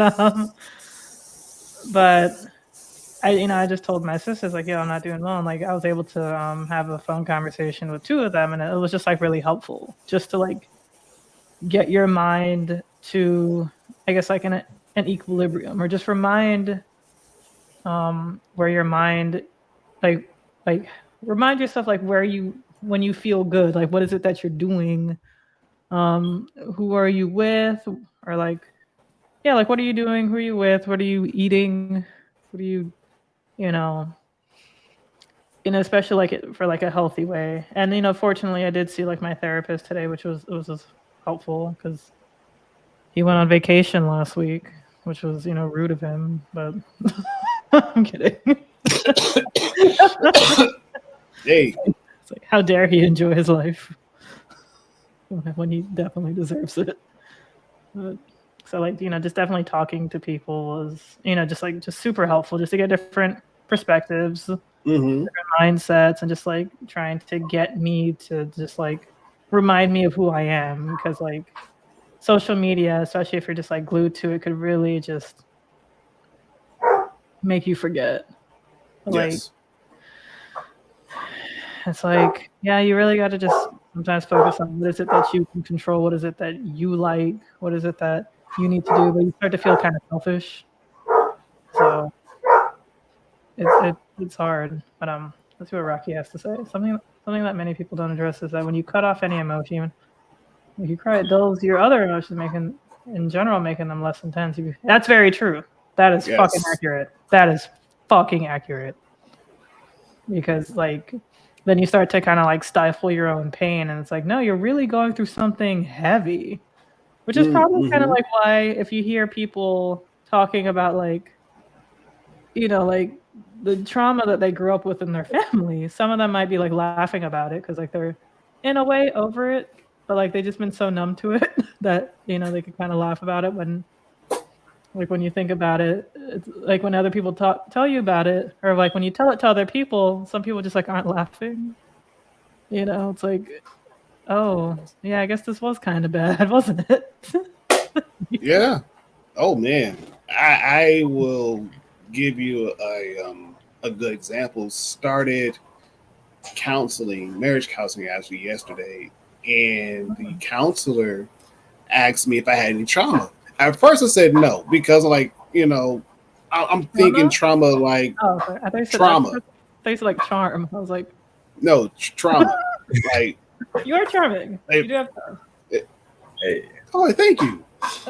but she asked like if I've experienced trauma as a kid. I'm like no, like trauma, no way, ain't no way.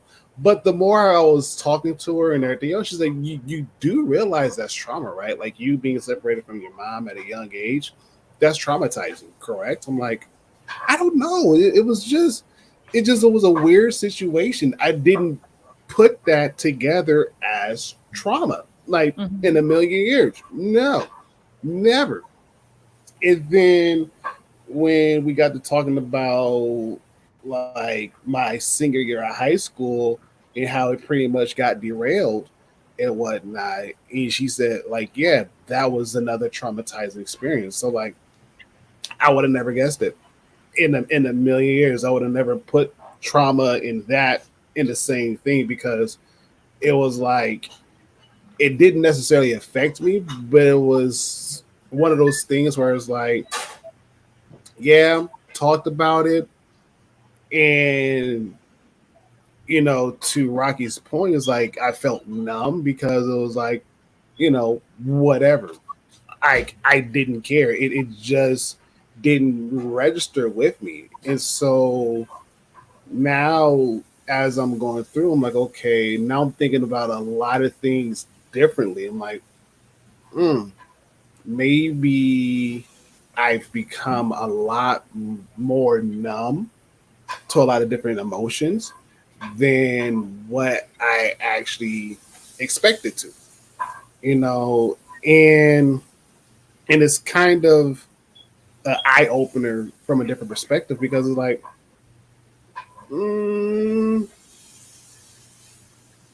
okay,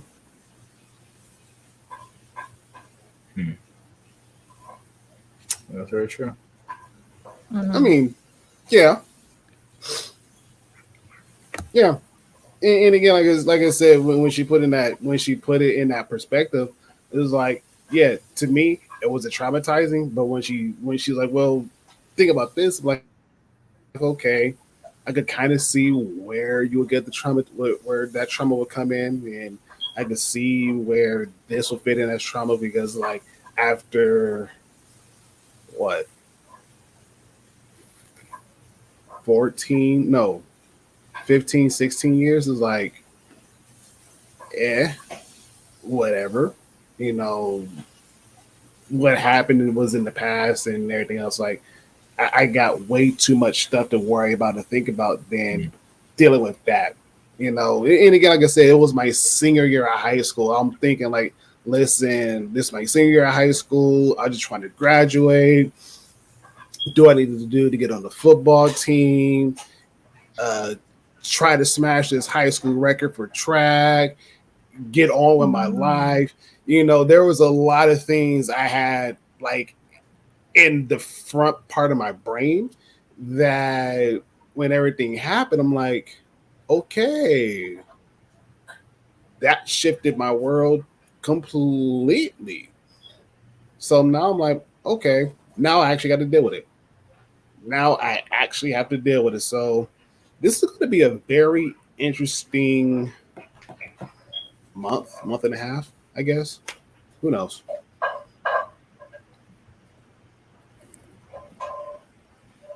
Right. Sorry, I missed. So, what happened? You got injured? No. I didn't get injured. Okay. I didn't get injured. It was basically like a lot of things that happened during my senior year of high school just pretty much derailed. And Gotcha. Okay. and even then, like working with this marriage counselor to kind of like unpack a lot of things to kind of put things in perspective, that's going to help me to figure out why I do the things that I do, why I act the way how I act, and how I handle certain things a certain way, and just pretty much unpack a lot of those emotions that over time I became numb to, and it just navigated in a way where it's like, okay, I have to deal with it, you know, and I have to like not necessarily, well, yeah, I have to deal with it, but at the same time, just pretty much get closure from it and move on in a more so healthy way.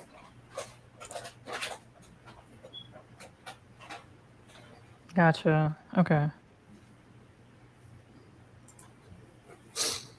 So, I asked a question in the chat. Like, what do you do to get back to your normal? I should actually blow it up. Toby, You're I wanted to ask Yeah.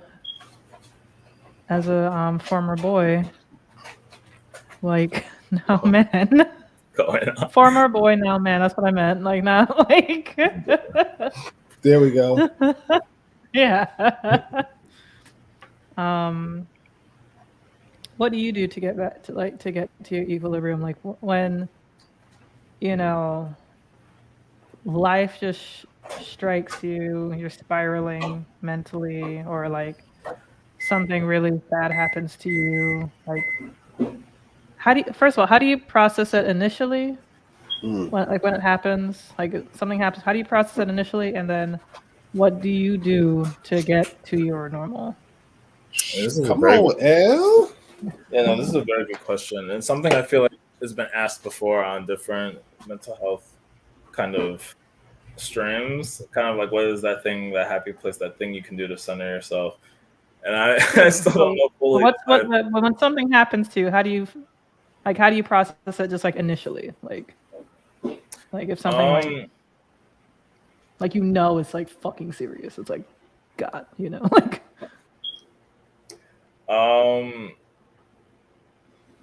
maybe internalize. Like okay. I could be kind of more introspective with things. So like and maybe more retreat into myself versus like reach out immediately. I guess it depends on the situation. But if it's like, okay, yeah, this thing happened, this is very serious, or I would like start trying to like do some kind of action, like to like, okay, how can I take care of this on my own first? Like I went through a few crises with like my apartment search and not having an apartment to go to for like a week because people were playing games, and I kind of just did things to like try to get on the ball with it, like sometimes maybe I'll like try to like I can try to process it either internally or I'll like start doing something to attempt to deal with the situation. I'm not necessarily as expressive with my words,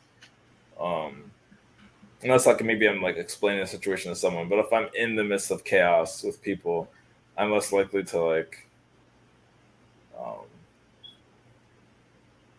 I guess, react verbally.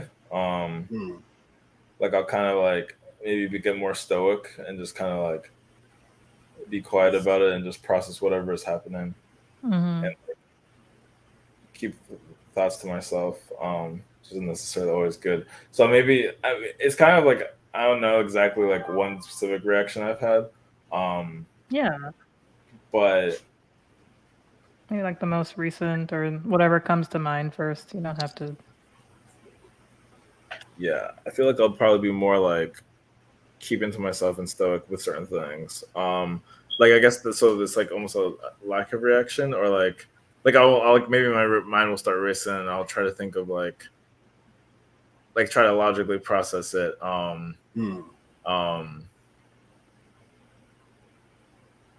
Or if it's really bad, maybe I'll just like not think about it and try to procrastinate. Like there was a point where I would have some like certain conflicts that I was dealing with that was kind of a little different situations that I hadn't really dealt with as much, and I would rather just like go to sleep. Like one person even said like, "Oh, you just like went to sleep at like 9 p.m. or 10 p.m." like instead of dealing with this issue, and I was like, at least I didn't like start drinking or something. Right, yeah, I'll hear alternative. And I don't know if that was always a thing. I just remember that was like 5 years ago, like literally 4 years ago, 2018. I remember when I was dealing with the kind of situationship thing, and there was just a lot of weird moments that were less than desirable. I'd be like, well, I think I've had a good night. I'm going to sleep. Now I'm not sure if that's my like response, but I feel like I definitely will more like I guess like the kind of fight or flight, and I'll kind of like choose the flight option and kind of like take a moment to retreat and assess myself and my options before deciding what to do. And the other part of it was sort of like, what's that place to center myself? It's difficult to say exactly. Maybe just like kind of, I definitely have prioritized a lot of like certain, like even when things were like devolving into chaos in between like April and May, especially late April, early May, I was still kind of like taking the time to go out, go to concerts, kind of like see things and do certain experiences. So I didn't want to put everything on hold. So for me, I think like, and it wasn't even necessarily like I went for, like there were some instances where I would go maybe for friends, where it's like, let me actually try to like maybe hang with people, but a lot of it was just for myself, where it was like if I could go to something, I still feel like I have maybe this bit of control. Despite whatever else is waiting for me, I can like choose myself in these ways, go out, have fun, see different things. I know that's more of external. 'Cause for me, I don't have like some of these wholesome like right cook or even read. There were times I would cook at like late hours. Actually, I did that last night, but that wasn't because of a stressor. That was just me needing to get food after like not eating a ton all day. So I made some like Okay. chicken fried rice. And it was like 1 a.m. By the time I probably finished eating, it was past 2 a.m. Not saying I suggest necessarily doing that, but I do remember there were times where I would cook late. Um, and it was kind of like a nice productive thing to do. I would try new recipes. And then there was a time where I played video games more, and so that was always like a nice just way to lose yourself in the world. But now I really don't. It's kind of non-existent in my life. Um, I know that there were some times, like kind of off of Chad's point, like there were certain videos I would binge. I mean, some of them were not necessarily that helpful. Like, um, there were some things that I did like a lot, like when I used to do my Epic Rap Battle of History binges, which I haven't really kept up with in a while. One fun one that I do need to get back into was Death Battle. So, I mean, basically, they're just different YouTube channels that, oh, yeah, so it seems like you're aware. I enjoyed being able to kind of lose myself in this world, see people just nerd out about characters and then pit them up and fight to the death. And so, or there Mhm. was a time where it was comedy too. I would binge these like a lot of these YouTube channels that seem to collaborate a lot, and they were based in LA, like these kind of like more modern, like they do a lot of skits. Some of them are like the shorter skits where it's like a few minutes. Some of them are longer skits where it's like 10 to 20 minutes, and you have like a series. Um, so sometimes I would binge some of those like YouTube skit artists. Um, Big Jaw was one of the bigger ones. Jahan Jones, there are all these people, and it was fun. Um, but it's kind of like all over the place. I don't have one go to where I'm like I need to watch or do this thing to sort of get my mind off of the problems or the pain. So I just kind of take it little by little. Do Okay. it. But sometimes sleeping is the answer though. Or it's just or not even sleeping, but just like lying Mhm. down, taking everything off and just like letting my mind wander, which I used to do a lot more when I was younger. You can blame the ADD for that, but it also kind of gave myself an escape visually to daydream about whatever. And I would Mhm. build, base it off of different worlds. It could be Pokemon, it could be the different toys me and my brother played with, like Army Men or like Legos or whatever, and just let myself go. Um, Now I don't really know. I just probably play back real life scenarios and like imagine things, hopefully in a healthy way, um, Hmm. like reminiscing on good times. I don't know. This is some of the things Rocky cooks, oxtails, tortellini soup. Oh, It's not nice. absolutely delicious. Oh, that's really It's good. delicious. Yeah, and I'm sure I've asked this before, but like Rocky's, like you have, I don't know, Jamaican or Caribbean background, or you just like cooking food from all over the place, just for fun, which I respect. Like, Right. For sure, yeah. like if you're like not from the Caribbean, you're like making like jerk and all these other things. I'm like, okay, bet. Oxtails, especially, a lot of people aren't necessarily hip to oxtail unless you're Right. Caribbean or Dominican, or of Right. course West African or African. Um, Um, so Chad likes to get him back to normal. Like one of the things is like he watches or listens to like something sad. So one of the movies he watched, Oh, Silent Voice. I've never seen Silent Voice personally. that's a good one. I don't know Southern voice. Maybe I should. Oh, that's a good one. Okay. That's a good one. Actually, Silent Voice, I think I cried on that one. Mm. Because it was it is one of those it's one of those movies, especially an anime movie. Jeez, it hits different. It hits different, and it makes you think a lot, especially with a lot of the scenarios that goes in. Yeah, that one I would highly suggest. If you get a chance to watch it, watch it. Mm. It's an eye opener. It's a huge eye opener. Huge eye opener.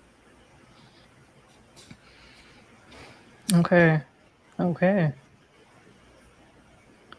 I find it interesting how like sometimes like when you're sad, you know, some people listen to like sad music, sad songs, or watch sad things. Like I don't do that. Like I want to not be sad as quickly as possible, and maybe that's not healthy, but like it's just like I don't know like I personally like I guess want to get that emotion like away from me as possible, but that could probably just be, you know, a remnant of, you know, the household I grew up in, and it's like, oh, sadness bad, go away, nah. But meditation is a hella helpful in terms of, you know, just getting back to equilibrium for sure. Like I don't know if my therapist was like psychic, but for whatever reason he taught me this like breathing technique, and I was like, okay. But like I do find myself doing the breathing technique sometimes, and it really does help. So, and like, but like he taught it to me like right before, not necessarily just the Roe v. Wade reversal, but like just other things in my life, and it was just like this is, you know, coincidental or whatever. So I was like grateful for it. So usually, you know, like when people do like breathing techniques, it's usually like breathe in through your nose, out through your mouth. But this particular breathing technique is like breathe in through your mouth, like fill up your lungs, hold for 5 seconds, and then slowly breathe out through your nose, like very slowly. And you do that, and then like once the air is out, then you like hold for like, you know, another like 3 to 5 seconds, and then like you breathe in through your mouth, breathe out through your nose super slowly. And you do that a couple of times, and like you really do start to just like calm down. Like it's been like really helpful. Like it helped me like last night too, because I was just spiraling mentally like out of control. I don't want to say like out of control, but it was not as much of control that I'd like it. But yeah, it was, you know, like it was not the best, but I did that breathing technique. I've done like meditation before going to sleep, especially if my, you know, my mind is all over the place. Usually I can go to sleep pretty easily. I'm not really the type to just stay awake, you know, staring at the ceiling for, you know, just, you know, I know that some people's minds are just like running, but unless like it's something like super serious, then it's not really gonna like run like that. But you know, the breathing technique has definitely helped. Meditation, you know, if I'm having trouble sleeping, has helped a lot. Reading has helped me a lot. Just like sleeping better, just to like not look at your phone. So like, if it gets me to like not look at my phone, then it's definitely helped me. Sure. But, and I guess in terms of like, instead of things right before bed, what has helped me just get back to normal? I guess that's still something I'm trying to like find out, and so I asked this question because I feel like just like what happened on Friday was just like so fucking like monumental that it's just like, you really just want me to just go back to normal, you know? Like you really just want me to just be like, just chill about this? Like, now this is like my rights literally being taken away from me. And yeah, so I was just like, you know, it's been like just like up and down for me personally, mentally. And I'm just trying to really just figure out my equilibrium, like my normal, like, especially like on the side of like non-depression, or like just like being like a little happier, because it's just like fucking sucks when like this shit happens. Like, you know, when I've spoken about like how I guess I have like a high functioning depression, and like you know, I definitely like notice it more, and like it's good because like I know when to just kind of see the warning signs and then do something about it before I start going into like a funk. So I always just thought my funks were just normal, but they're not like abnormal, you know, like of course everybody gets like sad, but like it was the type of funks I would be getting into that were, you know, not so great. Mm. So it's just, you know, it's just like really hard how, you know, like with the pandemic, like my mom living with me at the time, and just like all this stuff just seems to just be like just like again and again and again and again. It's always just something, and I just want there to just be like nothing.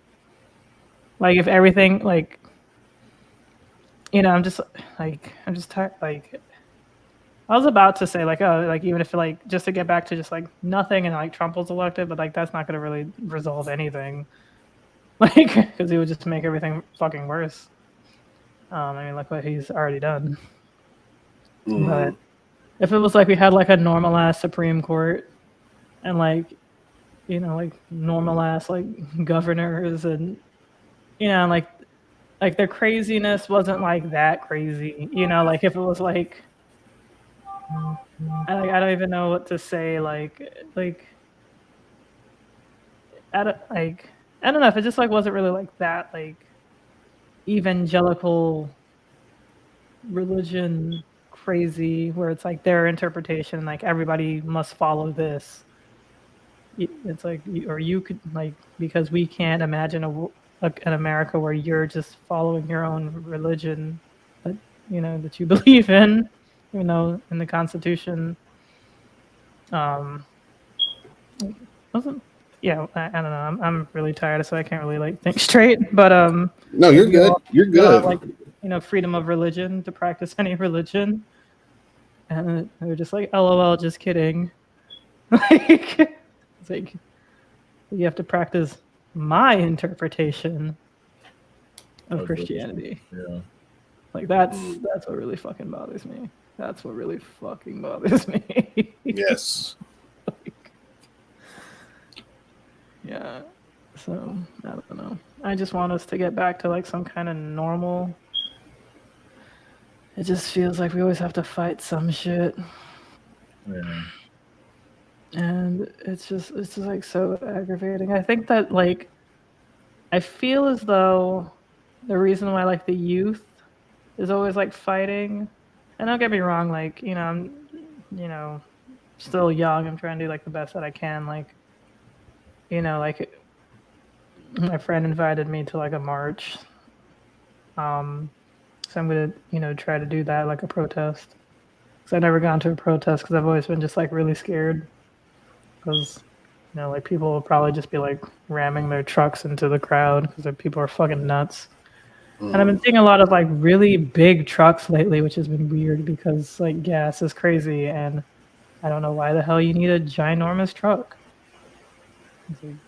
It's just very weird. Like I understand the need for a truck. I'm not, you know, an idiot. I just don't see why that should be like your daily driver in like the middle of a Tuesday afternoon.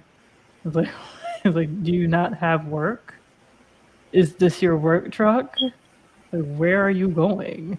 Or if it's like late at night too, and you're like leaving like a place, like an outing, and you just see like really big trucks, it's like, this is weird. Like, yeah, it's a nice truck, but like, why did you get a brand new truck? Like, cars are expensive. Like, why do you get a truck? This is weird. But I mean, it's scary. You know, I never got to like a protest before. Not that I didn't want to. I've always wanted to. Oh, that's good. That's good to know. That's what I'm hoping. I'm hoping for like just like a very like just anticlimactic protest. But yeah, you know, just trying to do what I can. I don't even know what I'm talking about anymore. Just there's just a lot. There's just just trying to do what I can for the current generation. I mean, the next generation.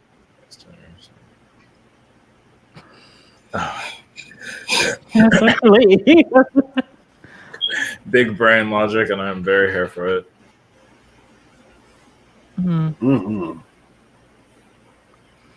Yeah, I mean, like, half the 99% of the time, I just never know when there's a protest or like where they're at.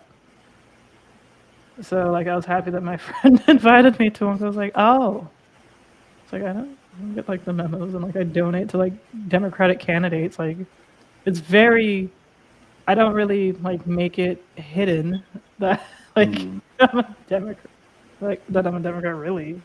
So like it was kind of like weird how like they text me about everything, but just not a protest.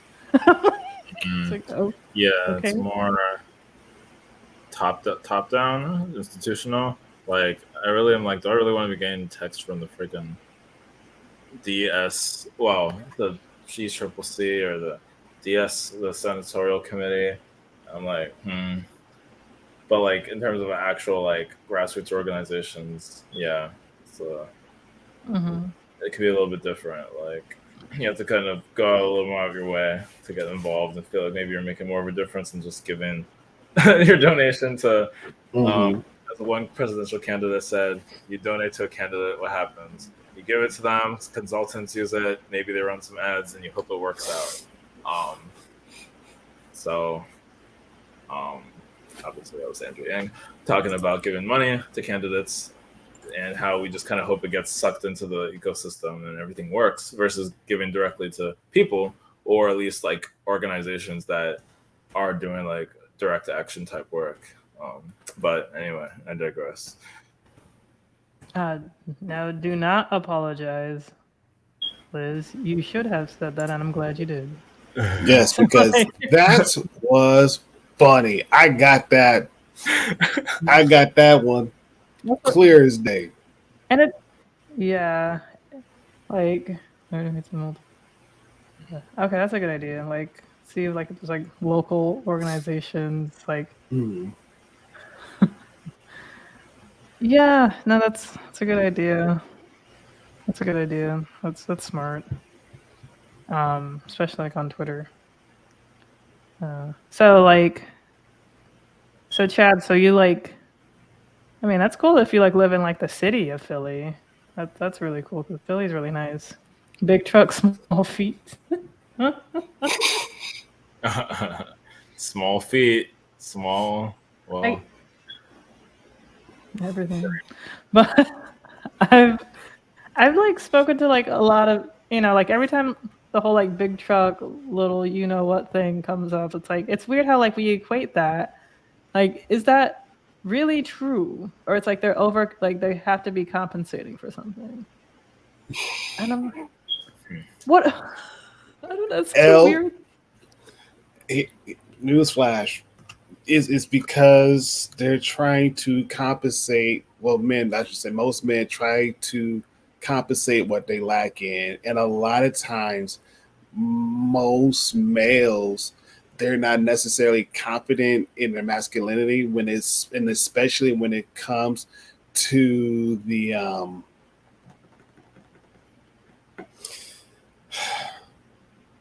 sexual region. Is it really? Like really? Like how do we know this? Like, is this like studies have been done? No, right, oh yeah. I don't know if it's like a stereotype or if it's like this is like for real. Like no, because back in what was it? 70s, 80s, probably like early 90s. Okay. The thing was like if you see a guy driving like a red sports car with the convertible with the top down. Yeah. Typically, it was because they were overcompensating for what they lacked, and a lot of times it was their sexuality linked to their masculinity. And so, in order for them to kind of feel like a man, they bought these fancy sports cars with these high-powered engines, and so that way it would cause them to have attention on that car, i.e. them, rather than what they're actually lacking in. So it was more so like, hey, look at me, big, flashy. I got this, that, and the third, and da da da da da. And it was just one of those things that carried over. Now, you.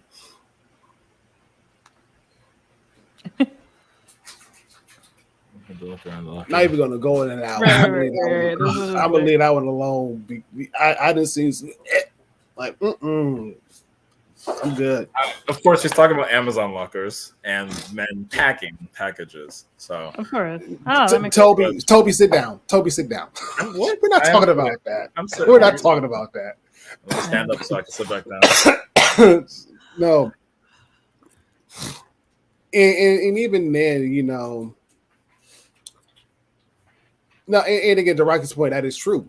That is true. But however, in most instances, that's changed. So now instead of it being, the flashy sports car, or now it's like, try to find the biggest truck.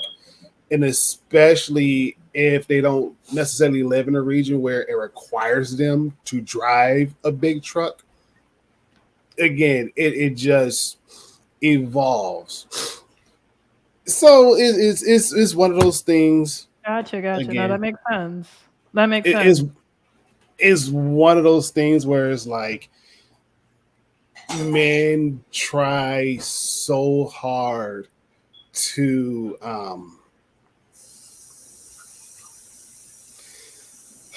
trying to get my thoughts correct. I'm literally getting my thoughts together because my brain is like, men really do try hard to cover up what they don't have rather than actually accepting themselves for what they do have.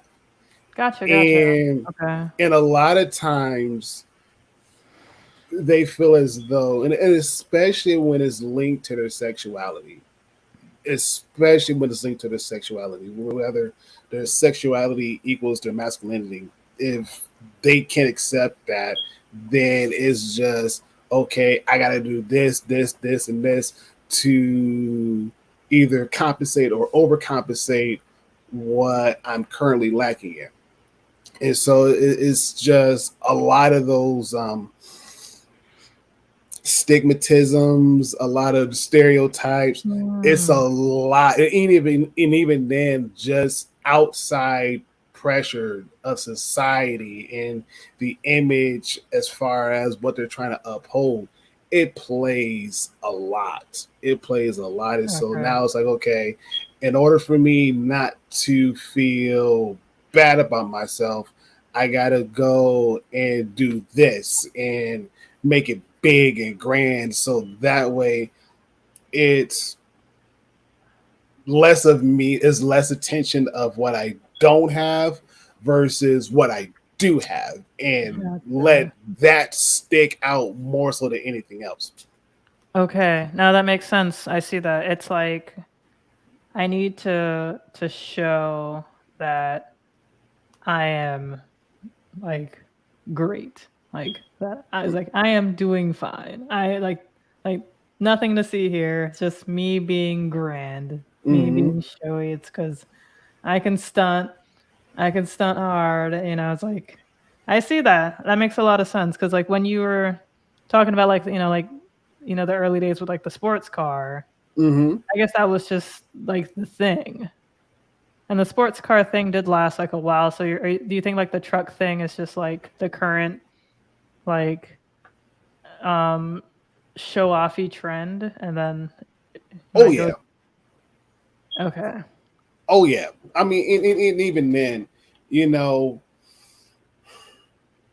coming from Michigan, I see a lot more people buying trucks than anything else, like a lot of trucks. And again, of course, it snows in Michigan for the most part, and everything else is like, phrasing sticking out.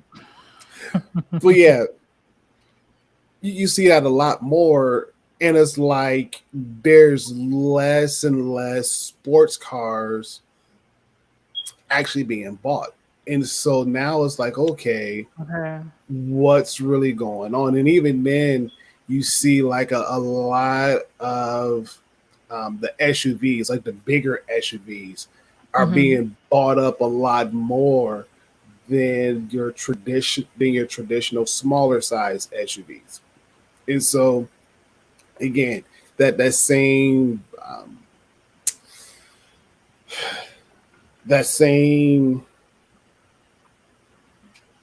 I don't want to say stigmatism because that's not what it is, but the same thought is still there. And even then, you know, the sports car that I have, technically it's not a sports car, it's more so a family car, but because of the right, right. Again, the sports car I have is not necessarily a sports car, but it's more so of a family car that's that has the performance of a sports car. And so Mhm. it's basically the best of both worlds in one car. And I'm happy about it. Super happy about it. I couldn't ask for a better car. But at the Mhm. same time, is like I always knew that one of these days I was gonna get a Ram truck. Like Ram trucks are awesome. I'm gonna get a Yeah. Ram truck. It's just I don't want it like super big to the point where I'm projecting low confidence in myself as a man versus anything else. So it's like, no, I just want a truck because I want to go hunting. I want to take my family camping. I want to do a lot of the outdoorsy stuff that my car is not able to do.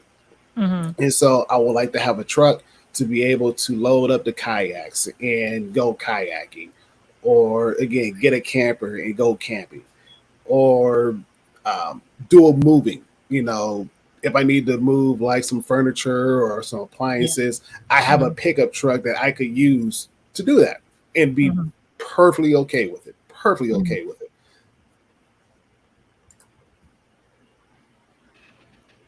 Yeah. No, like Lord. no, like trucks are definitely like useful and needed. Like I guess it's just like because I've just seen like such a massive increase in this. Like, Hmm. because I'm wondering if it's like if this is all like conservative people.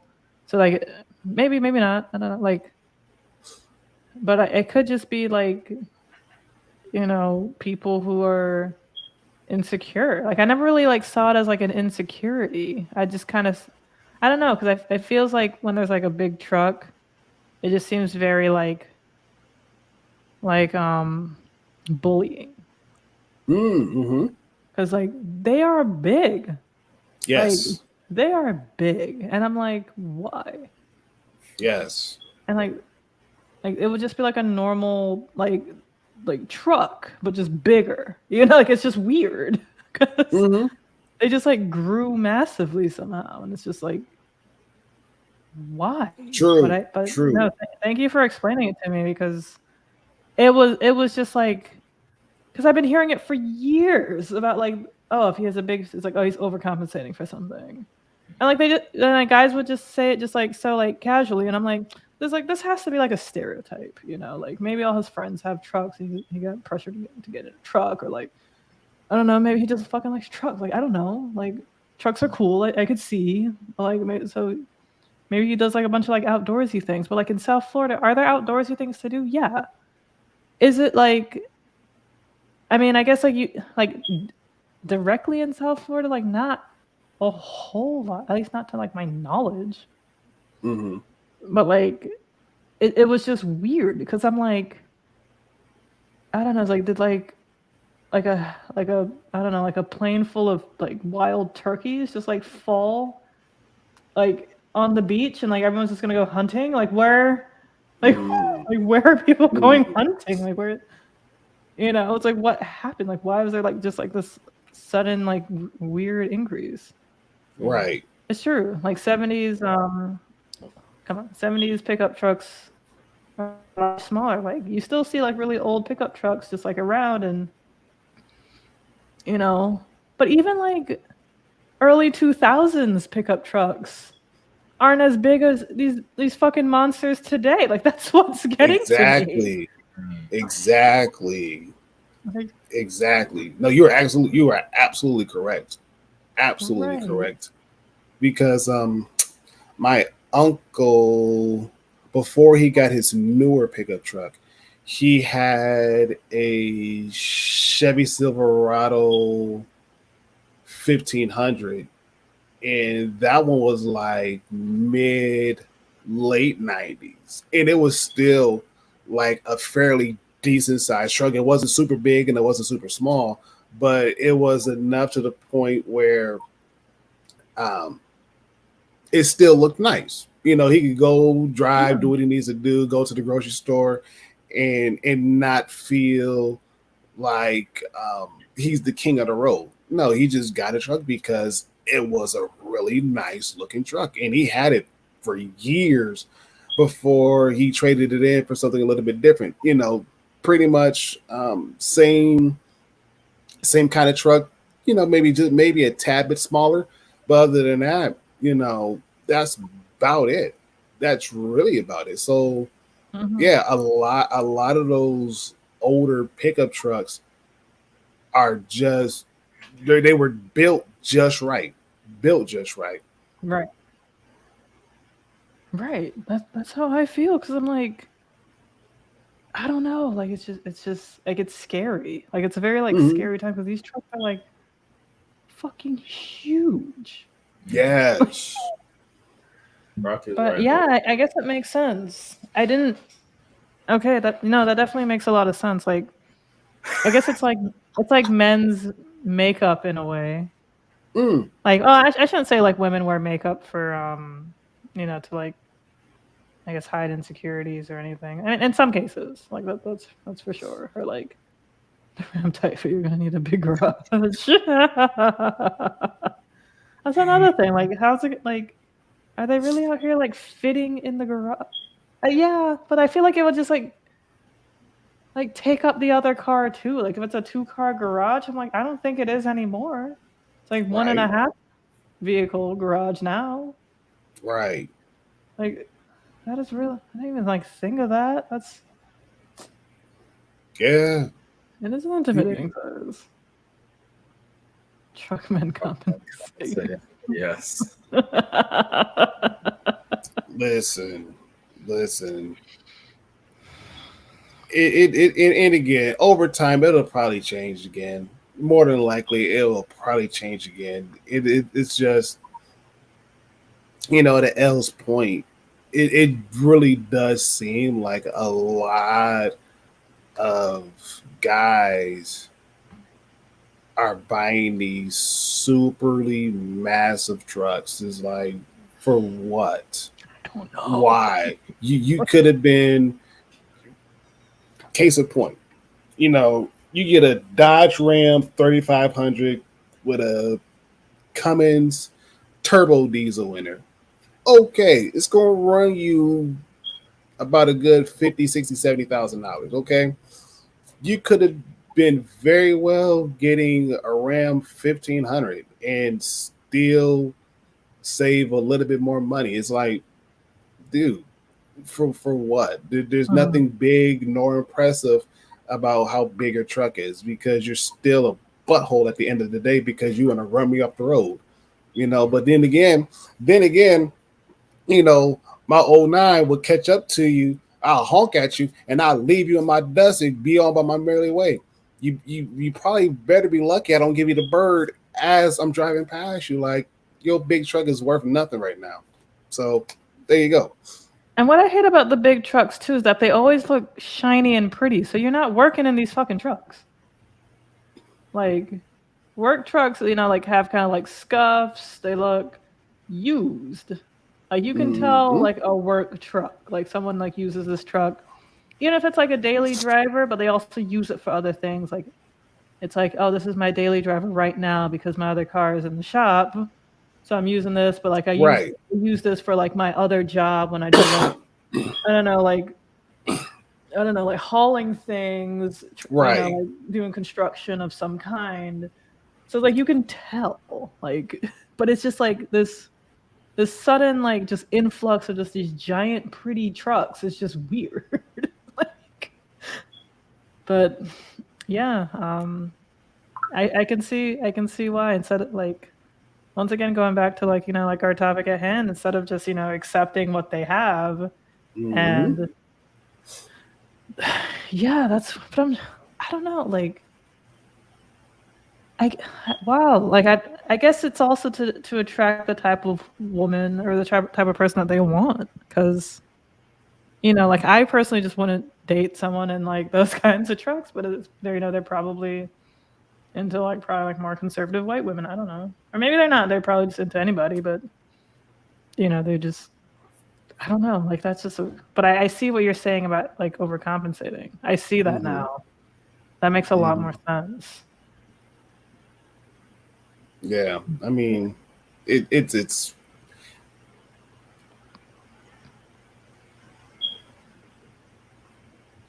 uh Yeah, the Ford F-150s are fantastic trucks. yes, agreed, 100%. Yes, Ford F-150. Yes, I mean even the Ford F-250 and the F-350 series, they're still amazing trucks. Me personally, I just don't like Ford that much to buy a Ford F-150, but I will give Ford its respect because they do make some really good trucks. They do. They Yeah. really do. They make some really good trucks, and a lot of times their trucks are built to last. You Mm-hmm. really don't get any issues with them. Now, again, because I am biased, again, just me personally, I'm still getting me a Dodge Ram. Still getting me a Dodge Ram, just due to the fact when I was working construction and when I was doing a lot of traveling, that's what we had. We had Dodge Rams, and the Dodge Ram that I drove was a half ton. So it wasn't like superly big nor superly massive. It still looked like a regular pickup truck, just a regular pickup truck, bigger engine in it. That was it. Bigger engine and a bigger body frame. Boy, when you stepped outside and when you actually looked at it, it just looked like a regular size pickup truck. Nothing else. And I liked it. I liked it because of the engine. I liked it because I could step on the gas and go from 0 to 60 in no time flat, especially driving in the Colorado traffic where everybody is flying down the highway. Yes, I'm staying up with the flow of traffic and I'm not trying to get pulled over. So if you're going to have to catch me, you're going to have to catch me for real. But still, it was a good, solid truck. And I was like, you know what? I don't want this big of a truck, but I would like to have the Ram 1500 and I'll be perfectly content. Perfectly content. Yes. No, you're that correct. I will agree with your opinion. That is correct. Correct. I mean, there is no other comfortable truck that I wouldn't mind sitting in at all.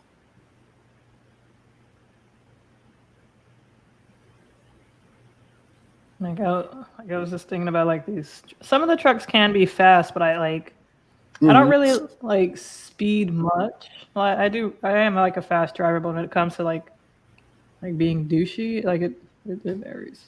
I'm not the nicest of drivers. I'm not even gonna deny that. But like it's just like I don't know, like the trucks are fast, but you can tell that like they're really just trying to like push it and gun it. And like it's like, yo, if I was really trying to do that, like yeah, I could like pass you, but it's just not safe because you're a big ass fucking truck. Like, that's what I don't like. It's just like really intimidating. Like I hate these trucks. Like I can't wait until like this freaking fad goes away. Like I'm really hoping. Yeah, like I keep seeing trucks, like just doing my own like car search and whatever. Like I'll see sometimes pickup trucks, and I was like, I never would in my life would have considered Because it seems like that's for other people. I don't know. Like there's a certain type of person, people who need to put things in the back of. I have no idea, but I'm like, I guess I could buy a random pickup truck, but it just seems very unnecessary to do so. Plus, imagine having to like check, like, oh, let me make sure someone didn't jump in the back of my truck before I go drive off. Now, True, okay, that's a good point. That's an easy thing to do too. Yeah, especially if they just like go to like the grocery store, like Publix. Well, they would put the stuff in the trunk, but like, I guess it depends. Like if they're going to like, I don't know, if it's just parked outside of like a McDonald's, then you could just like just throw trash in the truck or something, and, like, because they're probably not gonna notice. It's actually like a subtle protest. Like imagine just going anywhere, and then like, you know, someone like throws like old McDonald's like just trash in your truck. You don't really notice because you can't see it is the thing. Like you wouldn't be able to see it unless like you get into the fucking truck. So like I don't know, but that'll be like a good subtle protest to just be like, yeah, stop buying these fucking trucks. Like, I would marry a truck man, just not those kinds of truck men. Not obnoxiously huge trucks that are pretty. You know, it's like, okay, so he's not working. You know, Yes. he probably washes his truck more than he washes his own body. You know, like I don't want someone like that. You may have a point. You may have a point. Yeah. That's just my problem. Oh, okay, you got me. Get myself a nice. Oh, true, Maybach music. Oh, sorry, what were you saying, Toby? No, I just gotta get myself a nice little shoddy. Okay. Optimus Prime. Optimus Prime is like Optimus Prime is a semi. Oh, that's true. I see. That's true. Wasn't he a Optimus- 14-wheeler? Huh? Oh, shit. No. Optimus Prime is all. Well, hold on. I never remember the brand Rewind. besides Bumblebee being a freaking Camaro. I don't remember anyone else. Yeah, no. Optimus Prime has depending upon which Transformer like show you watch, Optimus Prime has pretty much been part truck, part machine. Oh man, I mean, if you put in that aspects, you got a point there. You got a point there. But no, Optimus Prime, he's been a semi, pretty much a semi truck, whether it's with the trailer on or the trailer off. But for the most part, a semi truck. Okay, I think we're thinking of the same type of truck. I just thought they were like called 16-wheelers, but 18-wheelers. 18-wheelers. Thank you. Mm-hmm. Mm-hmm. So My mom's a it is truck. the same truck. Yes and no. Okay, that's fair. Yes and no. And again, my mom, she drove trucks for years before she got injured, and so the one cool experience was riding with her from going from Michigan up to Minnesota, and driving with her. That was fun. Probably like the best ride ever. Fun. But yeah, no, they're called majority of them. I take that back. The majority of them are going to be 18-wheelers. The majority of them. You may have some that are 16-wheelers because they're a little bit smaller, but for the most part, 18-wheelers. Yeah, no, I couldn't remember the exact number, but like I never knew that they were really called like like I knew, but like I forgot. I always just call them like 18-wheelers or whatever number of wheelers. The large number of wheelers. Yeah, there you go. More than 4. I was like, okay. That's like, oh yeah, it's true. That is a semi. I just never hear that like often. They're like Yeah. they're just like trucks or 18-wheelers. Okay. So we were on the same page. Okay. Because I was like, what is a semi? The fuck? Like, Oh, I man. had what the kids say a brain fart. But It happens. It Yeah. happens. That's the best it is. I don't remember how he treats his truck. This works. You do like 3 things you can count on your gun, your dog, your truck. Hey, I mean, Rocky, you're not far from the truth.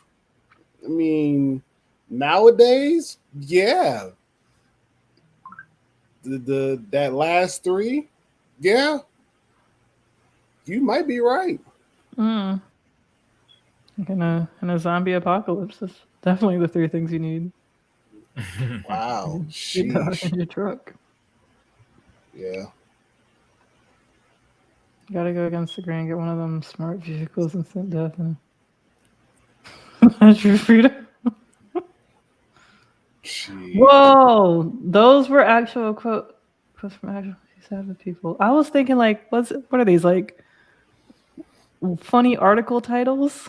Like, it's like, oh, he's like making like punny, like The Onion, like satire, like titles. That's what I thought. Like these were actual quotes from actual combos. Oh my god, you can tell a lot about a man by how he treats his truck. It's like, I mean, yeah, like if he treats his truck super like super well, then like it just kind of goes to show that I don't know, like I just feel like to me it's just like he just has like a lot of time on his hands, and that doesn't necessarily mean he's going to treat me like that. It just means he already has like a number one love, like his truck. A man who disrespects his truck will disrespect you too. I mean, some kind of precedence, man. Like, if he disrespects his truck, he'll definitely disrespect you. But if he respects his truck, all bets are off on how he'll treat you. First of all, like, you also have to realize, like, a woman isn't a truck, you know? Like let's get that out of the way first. Oh, like, come on. I don't know what I've Come on. like, just throwing that out there. Like, a woman is, like a person. So, like, I understand that, like, you got to take care of your truck, but, like, how often do you need to take care of your truck? Like, at the most, once a week. Like, I to me, probably, like, at the most, like, cleaning it. That's pretty much it. Like, if it's, like, a new truck, like, you have to get the oil changed after how many? 15,000 miles or whatever. Whatever the hell it says in your manual. Change the battery when it needs to be changed. Hey, there you go. Yes, Mike. Oh, yeah. Woman isn't a truck. Yo, that's crazy. I know. Bombs dropped. Crazy. I know I just blew a lot of people's minds. See, this is why we need representation, because otherwise we'd be just hopeless without. Like, one of your episodes would be like, "Are women trucks? Can somebody help?" It's like I saw a truck on the road, and I was like, I didn't know if it was a woman or not. Like, did it need help? It's like I thought I saw a damsel in distress, but it was really just a truck. I don't know the trucks. Oh my god. I think there is actually an app, because a lot of people have been taking Tinder's little approach, and there is an app, I think, where you can swipe on vehicles. I think actually I've seen one for apartments for sure. There was when I was doing apartment searching, you can swipe right and it'll use the algorithm to determine what type of apartment you might like. But I'm sure it's there for cars too. and then eventually they'll corner the market, and Tinder will be obsolete because now we just No, now we're just attracted to trucks instead. that's cool that your husband drove a semi. No, like I know that's a tough job. Mm-hmm. Yeah, it's pretty dope. Hella essential too. Mm. So this one was funny. Are women trucks? If not, how are they better? How are they worse? That sounds like a fucking question you'd hear in like high school. Like, if not, how are they better? How are they worse? Like, pros and cons. It's like, did you hear that, class? That was a pros and cons question. No, Rocket. That makes sense out of nonsense when they told me those our kids weren't exactly. That's what I'm like. Maybe What zombie is it? apocalypse. Your gun, your truck. Hold on, I need to go back and actually look at what this Yeah, your said. gun, your truck, and your Your dog. dog? Okay, so I'm not a dog. I'm not really a dog or pet person. So that one is like an immediate what? But I understand that there are people who are very, very into like, not into, God forbid, but they they like dogs. The people who are Mhm. dog people. Oh, up. Yeah. And again, but then again, which is funny too, because it seems like nowadays guns have more rights than anybody else on the planet now. So Guns, yeah. At this point, better identify as a gun for real. Like, you're better off identifying every gun because of oh man, much more rights and protection. man, facts. As sad as that may be, yeah, they got a lot more protection, which is stupid, but Yeah. different story for a different topic for a different time. Yeah, no, we'll definitely talk about that. This was already planned. It's just fucking annoying how we can't even like just be like. I understand that things are gonna pop up, things are gonna happen, but it's just annoying when it's like massive fucking things. Like it's been driving me absolutely insane. Like a fucking insurrection, and like war in Ukraine, and like just like like George Floyd. Yeah, Which was like was it like very soon around when we like started. It was like our second. It was our second episode, I think. Right. And then the Asian hate with the spa shooting, which was not that long ago, a year ago. It was like April or May. Yeah, I was literally just thinking about that the other day. Like, I'm still not over that police officer saying that the fucking shooter was just having a bad day. It's like, Oh, shoot. fuck a what? That. I actually forgot that was the thing that happened. Yeah. Oh, yeah. It's like a bad day. A bad day is like I don't know, like it's just like you go park at the beach and you forgot quarters for the toll, for like the parking meter, then you have to go back home, and then or you try to risk it, then you get a ticket, and then it's like, oh shit, now I have to like do this ticket. Then like you come home and you're like, oh man, I don't have anything in the fridge. Then you have to go to the supermarket. Then you don't have as much money as you were hoping. Like, that's a bad day. And I was like, man, this guy's having a bad day. Let's buy him a beer. That's a bad day. Not going to fucking like shoot up a massage parlor. Mm-hmm. Yeah, that's psychotic. That's terrorism. Like, actually.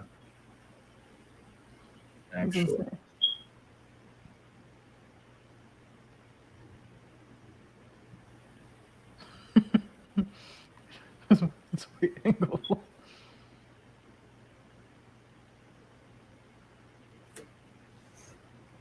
That's a good point. No, she made a good point. Mm-hmm.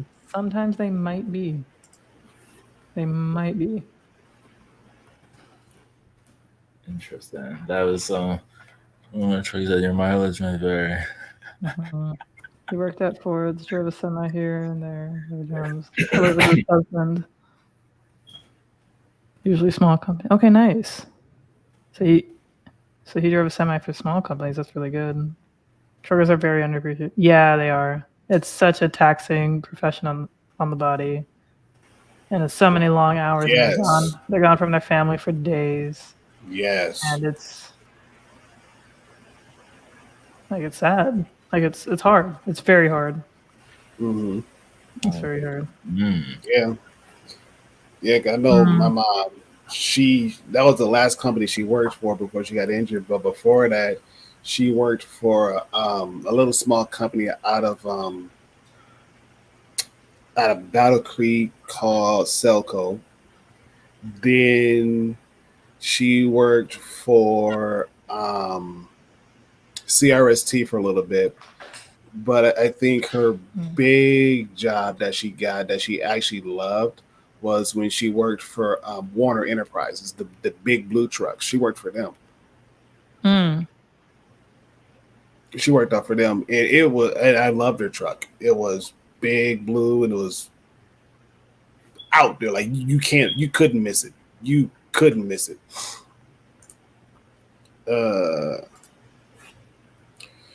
Yeah. Yes. Out of Holland, Michigan. Yes. Out of Holland, Michigan. Yes. She drove for them for 5 years. She drove for them for 5 years. And even then, like ICE. Yeah, they're still around. Surprisingly, they are still around. It's a small family-owned company, but their trucks are still around. I see them all over the place, especially here in the southwest region of Michigan. Yes, they're going strong. Now, the other one that she drove for, I hardly see them at all. So true, Chad. So true. Yeah, no, I true. I do that shit all the time. It's annoying. But honestly, I do think we should actually follow Chad's lead. Thank you for being a trailblazer. Right, yeah. Because right. I probably yawned, not because I am bored. I am very fucking tired. I accidentally woke up early just due to stress, which is like the worst type of just like waking up. It's like, oh no, life still sucks. But yeah, no, thank you all for coming on and hanging with us, chatting with us. You guys are amazing. Thank you, especially want to give a special thanks to all of our new viewers and new commenters. That was awesome. Yeah, thank you so much. Definitely join us in the Discord. If any of you who are, just watching or, who have commented, if you like us, definitely join us, so you can chat with us all week. If not, definitely like, subscribe, and follow us on whichever platform that you're watching this on, whether it's YouTube or Twitch. And yeah, definitely. We'd love it if you joined us again next week. It's always a pleasure. It's always amazing. Yes. And we love you all, because without you, there wouldn't be us. It would just be facts. Yeah, just be us talking to each other and just like, a lot of awkward silences because we don't really know how to get to the next point. So, so with you all, it makes things a lot less awkward and more normal. Yes. And that's very important. So, once again, we're signing off. We love you all. Join us in the Discord. And we'll see you next week with a different topic, because it's a different month. And, we're excited to share that all with you. Yes. So, that's it. All have a great night. Yes. Have a great night, night, everybody. Love you all. Thank you for tuning in. Love you. Korean.